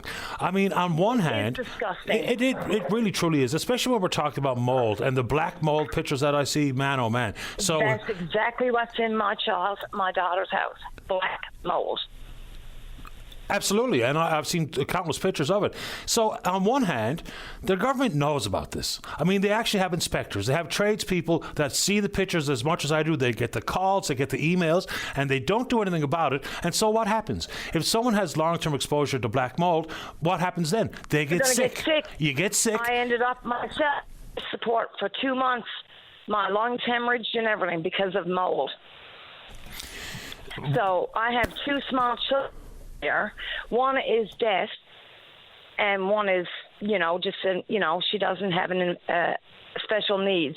But my youngest granddaughter always has had a severe cough, and I've been telling housing this, and it's like they don't care. They got white vans driving around all day long, and they're doing nothing, and they're getting paid top dollar to do what? Do your job. And then they'll say, oh, we'll drop off the paint, we'll drop off this. How do you expect a single mom with 2 small kids, how do you expect her to paint 12-foot ceilings and fix light fixtures? And, the government told me, the lady that came up said, everything needs to go. So I called in, I was talking to the officer in there, the head guy, Brian, I think his name was, and I'm not sure. Oh yes, it'll be done. When? When it's too late? When I get a call saying, oh, your daughter is full of cancer, or she's got a severe lung issue now because of this mold, then it's going to be a severe problem. You're right. The point I was going to make is if someone gets sick living in any, say, in this case, Newfoundland Labrador Housing, exposure to black mold ends up in the hospital. If that person ends up in the hospital for 1 week, as opposed to the exact same amount of money being spent on to refurbish and to clean up a housing unit, we're ahead. Now the unit is clean, and now someone's not in the hospital. So I just will never understand this. Go ahead. You know what they tell me? They tell me the lady that came up from the government to do a health inspection, she said that she has to get out now. She has to go and live somewhere until that housing unit's done. Okay, she can come stay with me, but when is the housing unit going to get done? Oh, we'll give you the paint. She's a single mom. How do you expect a single mom? The railings are falling off the stairs. She's after falling over the stairs 4 or 5 times, almost killing herself. And like I said, she woke up to a foot of water in her top flat of her home, and it went right down to the bottom, right into the kitchen. So all underneath that flooring is all mold now. Understood. I'm sorry to hear it's happening, and you're not alone, even though there's no cold comfort in that. I've got to get going pretty quick. Anything else, Shelley? No, I just want everybody to know that it's ridiculous what NL Housing has people living in. They should be ashamed of themselves. They should put their heads down and think of what they're doing and put their anyway, get their ducks in a row and get the work done, because there's people up where I'm from that are living in all these housing units and they're not fit. They shouldn't have a dog in them. I wouldn't put an animal in them. I appreciate your time. I understand your concern, Shelley. Thank you. All right. You're welcome. All right, bye-bye. Look, and people talk about public sector bloat, right? And we just made reference to some of the moves that are being made at the federal level regarding people working for the federal government. And I'm not suggesting that we add a whole lot more people working for the provincial government, but at the exact same time, you know, if we had more skilled tradespeople working on a full-time basis for Newfoundland and Labrador housing, we could avoid some of these things. We could reopen some of those units that are shuttered. I mean, the wait list is somewhere over 2,000. So, yeah, reopen the ones that are uninhabitable at this moment. And for the other units that just need to be cleaned up and fixed up, we'd be able to do it. We'd reduce a lot of these problems in short order if we actually had the complement of staff required to keep all of these things going. Anyway, let's get a break in. Don't go away. Welcome back to the show. Let's go to line number 5. Taking more to the Executive Director at Kids Eat Smart Foundation. That's Selena Stoyles. Hi, Selena. You're on the air. Hi. Good morning, Patty. Good morning to you. Welcome to the show. Thank you. I'm actually calling in today because today is our Kids Eat Smart Radiothon 2025. That's happening all day today from noon till 4. And we're broadcasting live from the VOCM from here at the Avalon Mall. But we're also taking donations online and by telephone. So I guess, Patty, what I wanted to share with everybody listening today is that this is our biggest fundraiser of the year. And what we're doing today is really raising the awareness of the impact that, you know, children coming to school and having breakfast, how it truly makes it better for everyone. And we all say breakfast is the most important meal of the day, but we all know that breakfast does contribute to the development of a healthy school environment, community, and of course, makes our children better mentally and physically and stronger. Yeah, I mean, I'm looking forward to participating myself here this afternoon like we do every single year. And, you know, when we look at things like cost of living pressures, and it's so sad to hear that when we get into, say, for instance, summer holidays, one of the prime concerns brought to me by listeners is now my kid is going to struggle to eat. Between the work that you do and the school lunch program, if your school is lucky enough to have one, how sad a commentary is that? School is not only a place to learn, but for many families, a place they rely on to eat. You're absolutely right. And I will share with you, you know, the stats are out. 1 in 3 children in Newfoundland and Labrador live in a food insecure home or a home without food. Our goal is to ensure that every child and youth in Newfoundland and Labrador who comes to school has access to food and has breakfast at no cost to the child or their family.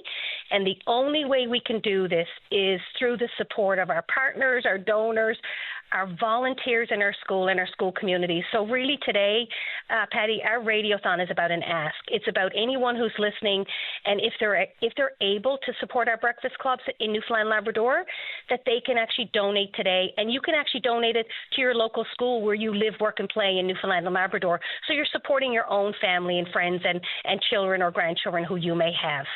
Yeah, so let's get it going, folks. You've heard Selena, the pitch is clear. The benefits are also crystal clear. The benefit to the child, whether we not just a full belly, we talk about these things all the time. It's mood and the ability to learn and fewer children going home with a sore stomach and all the rest of it. That just makes all the sense in the world. So please do indeed join us here on the entire Stingray Network this afternoon as we try to raise a few bucks for the Kids Eat Smart Foundation. Do you have a target in mind, or are we just going to leave that aside? You know what? We always say every dollar raised is a breakfast for a child. So any gift that anyone would like to give, it would be very impactful. So, you know, our goal at the end of the day, we're serving 47,000 meals every school day. Last school year, we served 6.3 million meals. Wow. So our goal is anyone, as I shared, if you're able and you can donate, you can call us at 722-1996. If it's toll free, it's just the 877-722-1996.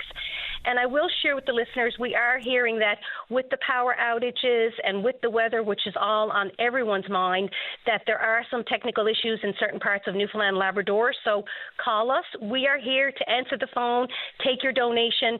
And as I said, every dollar counts because every child counts and every breakfast counts. Hear, hear. We'll see you this afternoon, Selena. Thank you, Patty. You're welcome. Bye-bye. That's Liz Stolz, Executive Director at Kids Eat Smart Foundation. So make sure you tune in. And if you have the capacity and the wherewithal, please consider making a donation as well. Let's go to line number 2. Deb, you're on the air.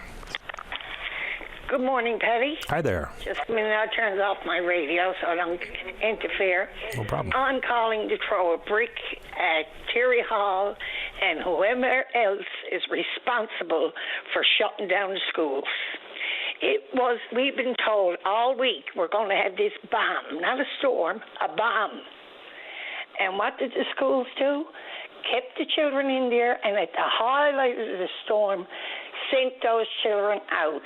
Some got buses, some could be picked up, others had to walk. I've seen times when it was snowing and they closed the schools at 11 o'clock and the weather wasn't half as bad as what it was yesterday. It is disgusting.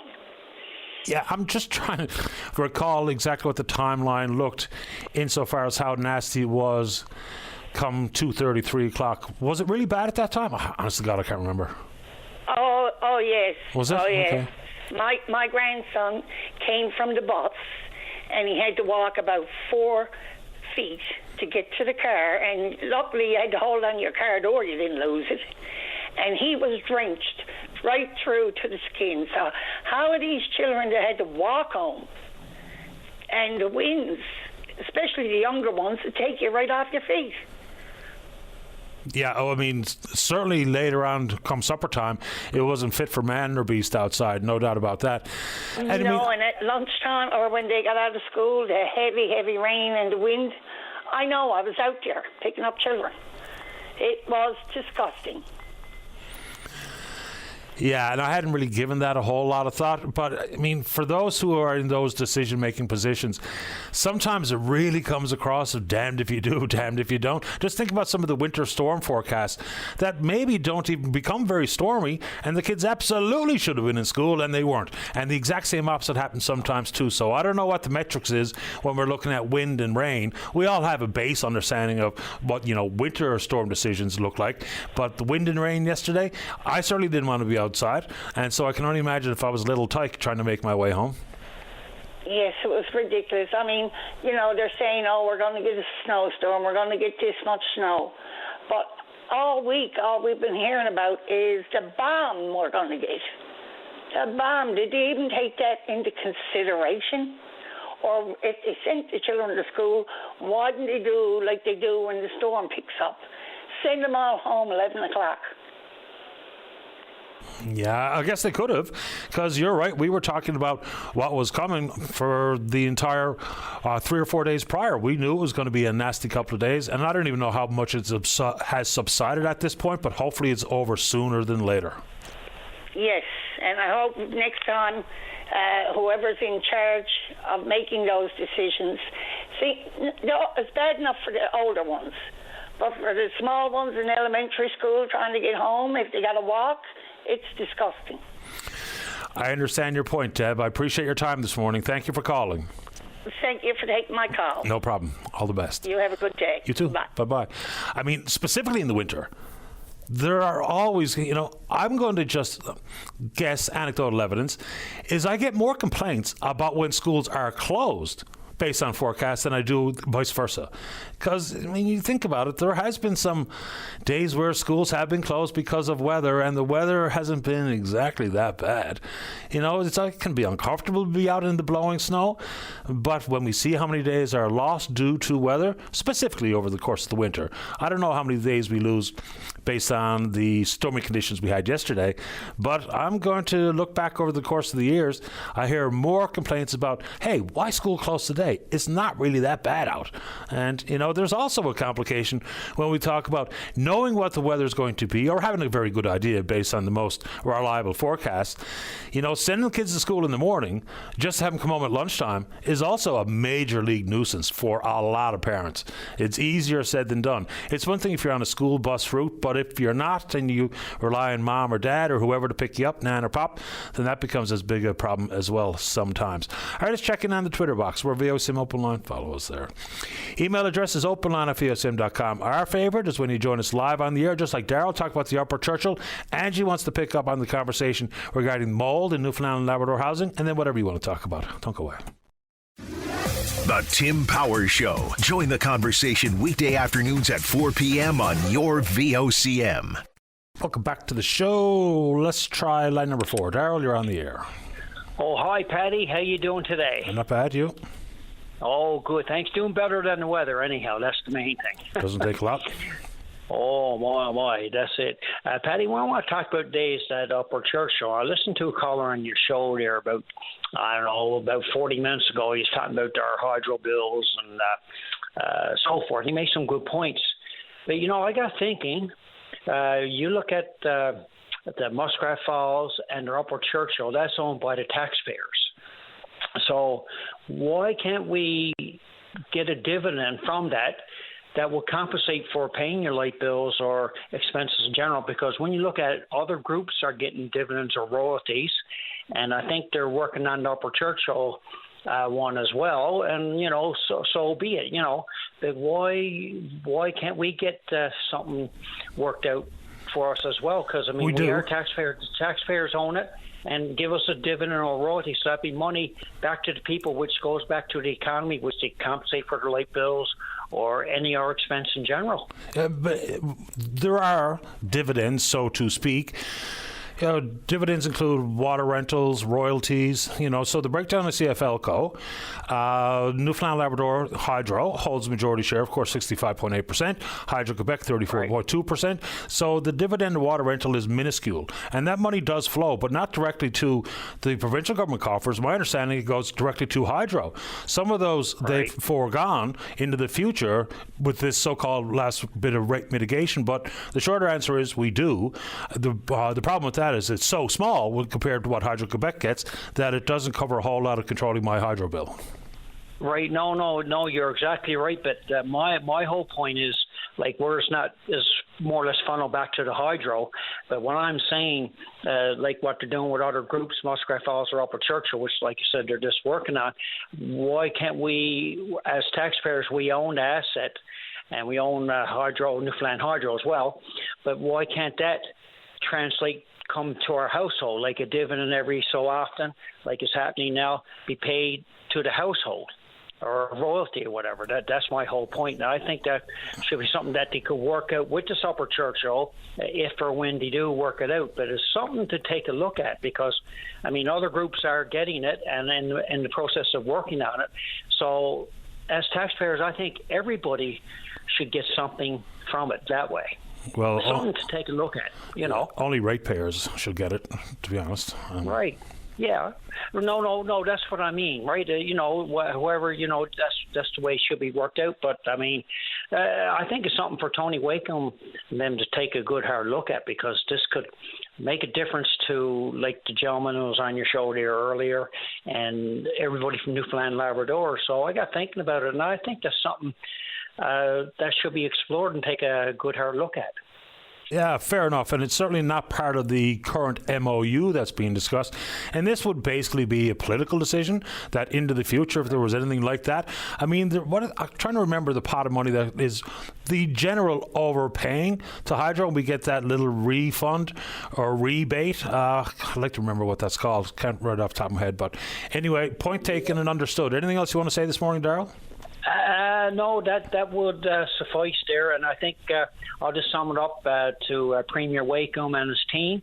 They're going to be reviewing the MOU and all that stuff, and in the makings of all that, take what me and you just talked about into consideration as well, and take a look at it, because this could ease the burden off people. Because we got all the resources here in this province, and we're pretty well worse off in Canada per capita debt-wise, and we got all resources, if it's natural gas, hydro, whatever, and we got to start getting it right. And that's how I'll sum it up. I appreciate the time. Thanks a lot. All right. Okay, thanks for your time, Paddy, and all the best to you and your listening audience and staff at VOCM. Thanks very much, Daryl. Take care. Righto. Have a great finish to your day. Thank you. Bye-bye. And mention natural gas. Again, I know we're just transitioning from one party to another to form the government. and we don't know how the briefings are going so that the new ministers are up to speed, what have you. But in the world of natural gas, we can be told how many trillions of cubic feet are out there, and we kind of had a good idea about that prior to this most recent report coming from the department. But all of that is just relatively useless information until we do the first thing, which is a royalty regime.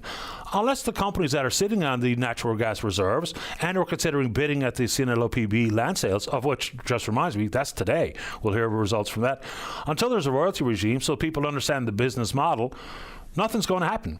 So I can only assume that for people who are interested in that industry, unless that work is ongoing now and not the new PC government having to start from scratch, then that would be an obvious problem. Let's keep going. Let's go to line number 3. Angie, you're on the air. Hi, Patty. How are you? Great today. How about you? Great. I was listening to a caller there earlier, Shelley, I believe her name was. She was talking about her daughter and her issues with the housing and mold issues and stuff like that. Yep. I lived with housing over 20 years ago, and I was in there for about 5-6 years, and it took me up to 5 years to get the windows replaced and the roof done.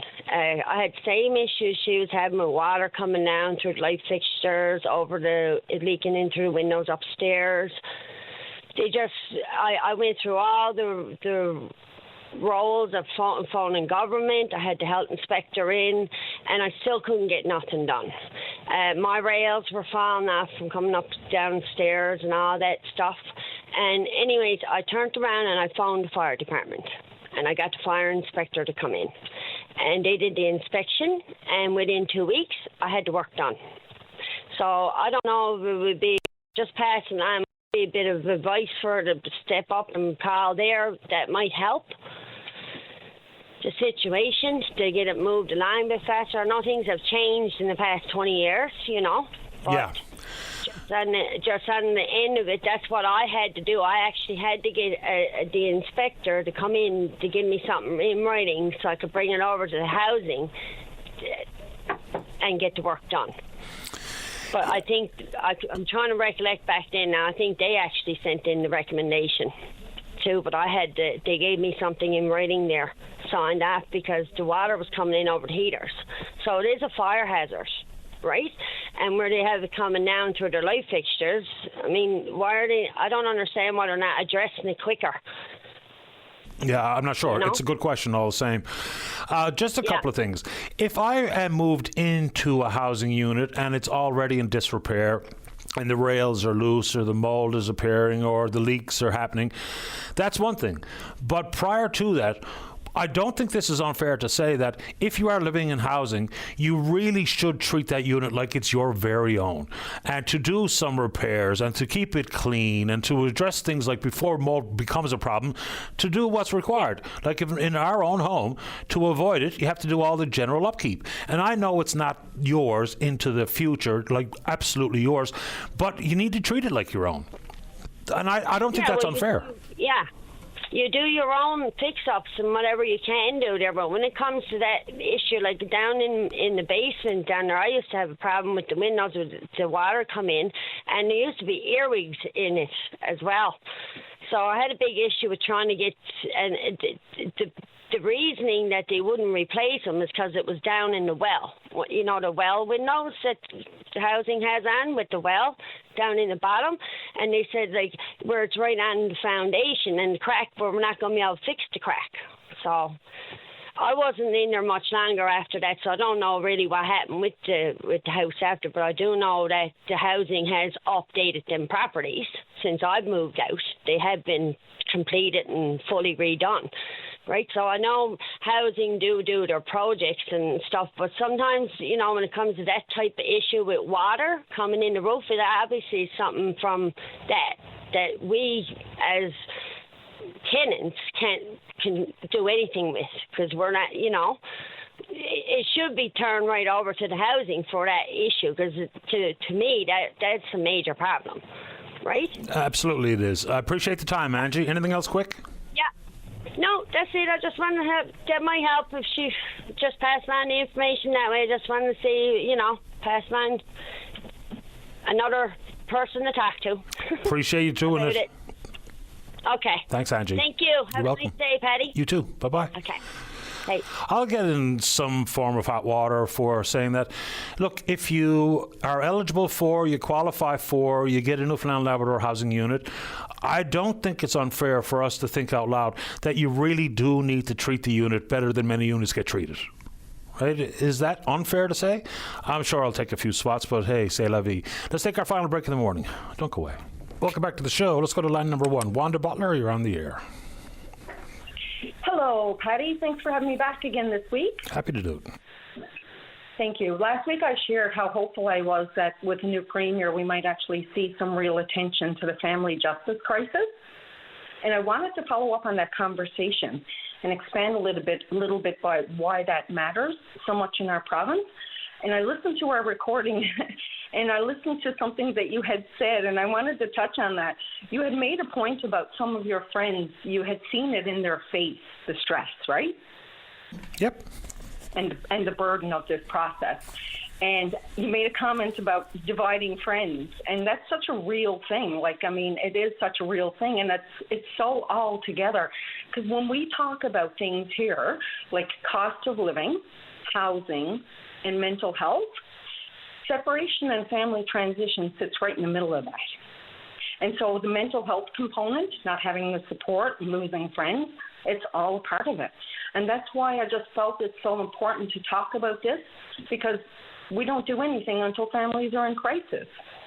And just so people realize what we're talking about, is my thoughts on it were, it's not just what happens inside the divorce proceedings and the lawyers battling and the custody battles and the like, is for the friends on the outside, at some point you kind of feel like you have to pick a side here, because there'd be some personal grudges when, let's say, for instance, the man was my buddy, but now I've become friends with his wife, soon to be divorced. If I continue to be friends with her, then does that feel like I'm betraying him? Some of it's silly and maybe over-exaggerated in our heads, but it happens.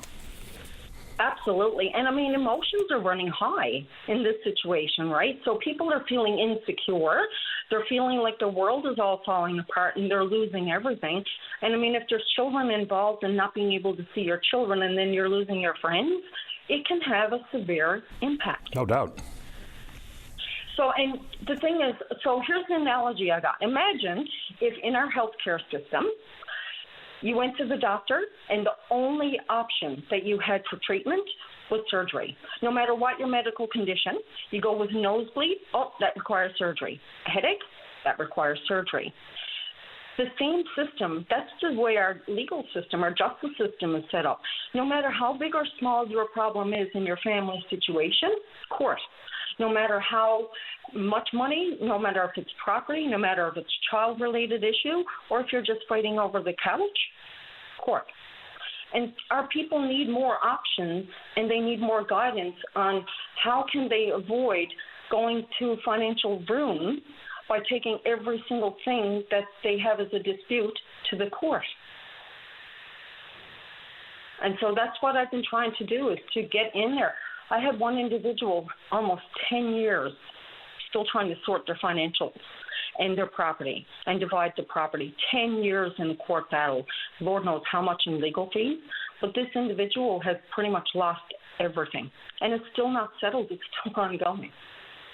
So for people to have a better option or a better way of sorting their family transition, being prepared and doing all of the financial stuff before the divorce application certainly could save a lot of time and a lot of heartache, because not everything is a legal issue. But we treat it that it's just a legal issue. And a lot of times the financial, or even if it's just co-parenting, it doesn't take 2 years, and it shouldn't take 2 years in court to work out a co-parenting schedule or to figure out who's going to take the home. For a lot of people, they're losing their homes in legal fees. Yeah. I guess it does become different when we talk about just how contentious one divorce may be one compared to others, because I know people who have had fairly amicable splits, and that has a far different result on their mental well-being, the implication on their friends and family. But if you see it, which I have, where it is absolutely down in the dirt, dirty, and really contentious, but maybe including custody, it can have widespread and years-long impact. 100%. And in those situations, that's ideal situations to have somebody like a lawyer to be able to guide you through that. I would never want to go to a situation where I'm fighting for my kids without having legal representation.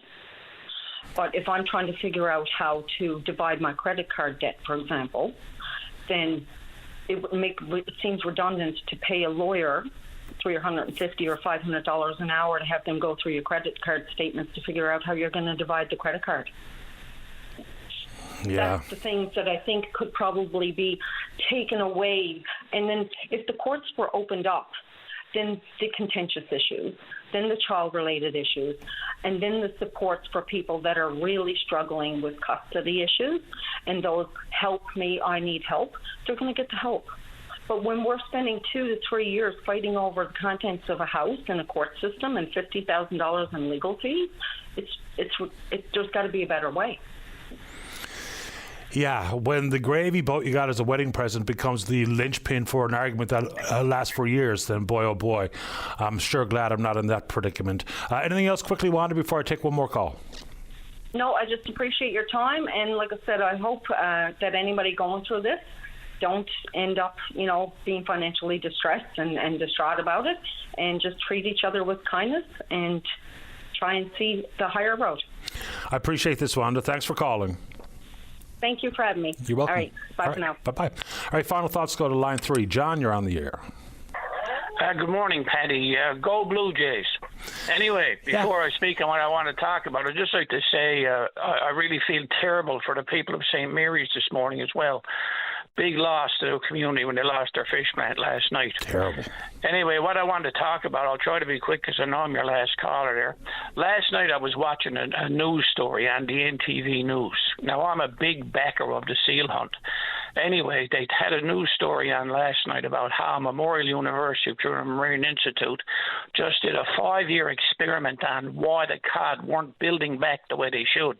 And they have proven, that seals, are consuming codfish 24 times more than humans are.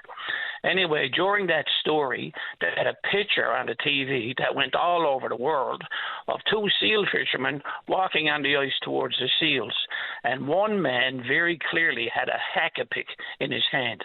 And we all know that a hack-a-pick is a lot of the reason why we lost the seal fishery, because you don't bludgeon these animals. And we also know that, for years now it hasn't been used. Now in the seal fishery, bullets are used. They give a clean, quick kill. And anyway, last night on that news story, in my opinion, that story went around the world through the internet and all the news services, and what it did, it ruffled the feathers on the same people who don't want to see that hunt come back.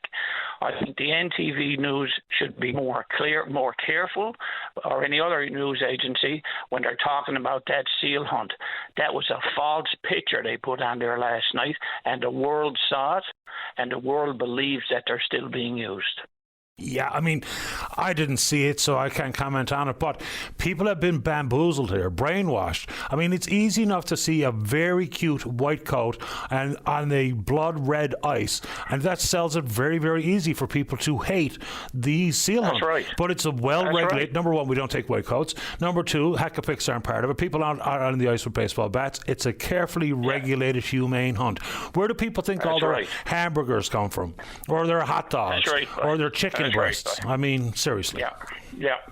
But when I saw that hack-a-pick, it just made me angry because this province has fought to bring back that hunt. And Memorial University has proven that herd needs to be culled to help bring back that fishery. And when the world sees pictures of something like a hack-a-pick, that's not helping, Paddy. No, it's not, because that's what they think continues to this day when it's just 100% factually not true. That's right. Yeah. I appreciate you making time, I had John. to call you. Yeah, I'm glad you did. I had to call you, Paddy, on that, boy. Good man. Appreciate your time. Have a great day. You too. Have a great day. Thanks, buddy. Bye-bye. Bye-bye. All right, that's pretty good. And as you heard from Selena Stoyles, who is the Executive Director of the Kids Eat Smart Foundation, we are indeed holding our annual radiothon this afternoon. We'll be at the Avalon Mall. You can feel free to drop by and make a monetary donation or just simply say hello down there. They used to call it Gap Court. What do we call it? Lululemon Court now or something like that? Anyway, you know where it is. And please do indeed take the opportunity, if possible, to consider making a donation. $1 buys a breakfast for kids, so no gift too small or too big. All right. Good show today. Big thanks to all hands. We will indeed pick up this conversation again tomorrow morning, right here on VOCM and Big Land FM's Open Line. On behalf of the producer, David Williams, I'm your host, Paddy Daly. Have yourself a safe, fun, happy day. We'll talk in the morning. Bye-bye.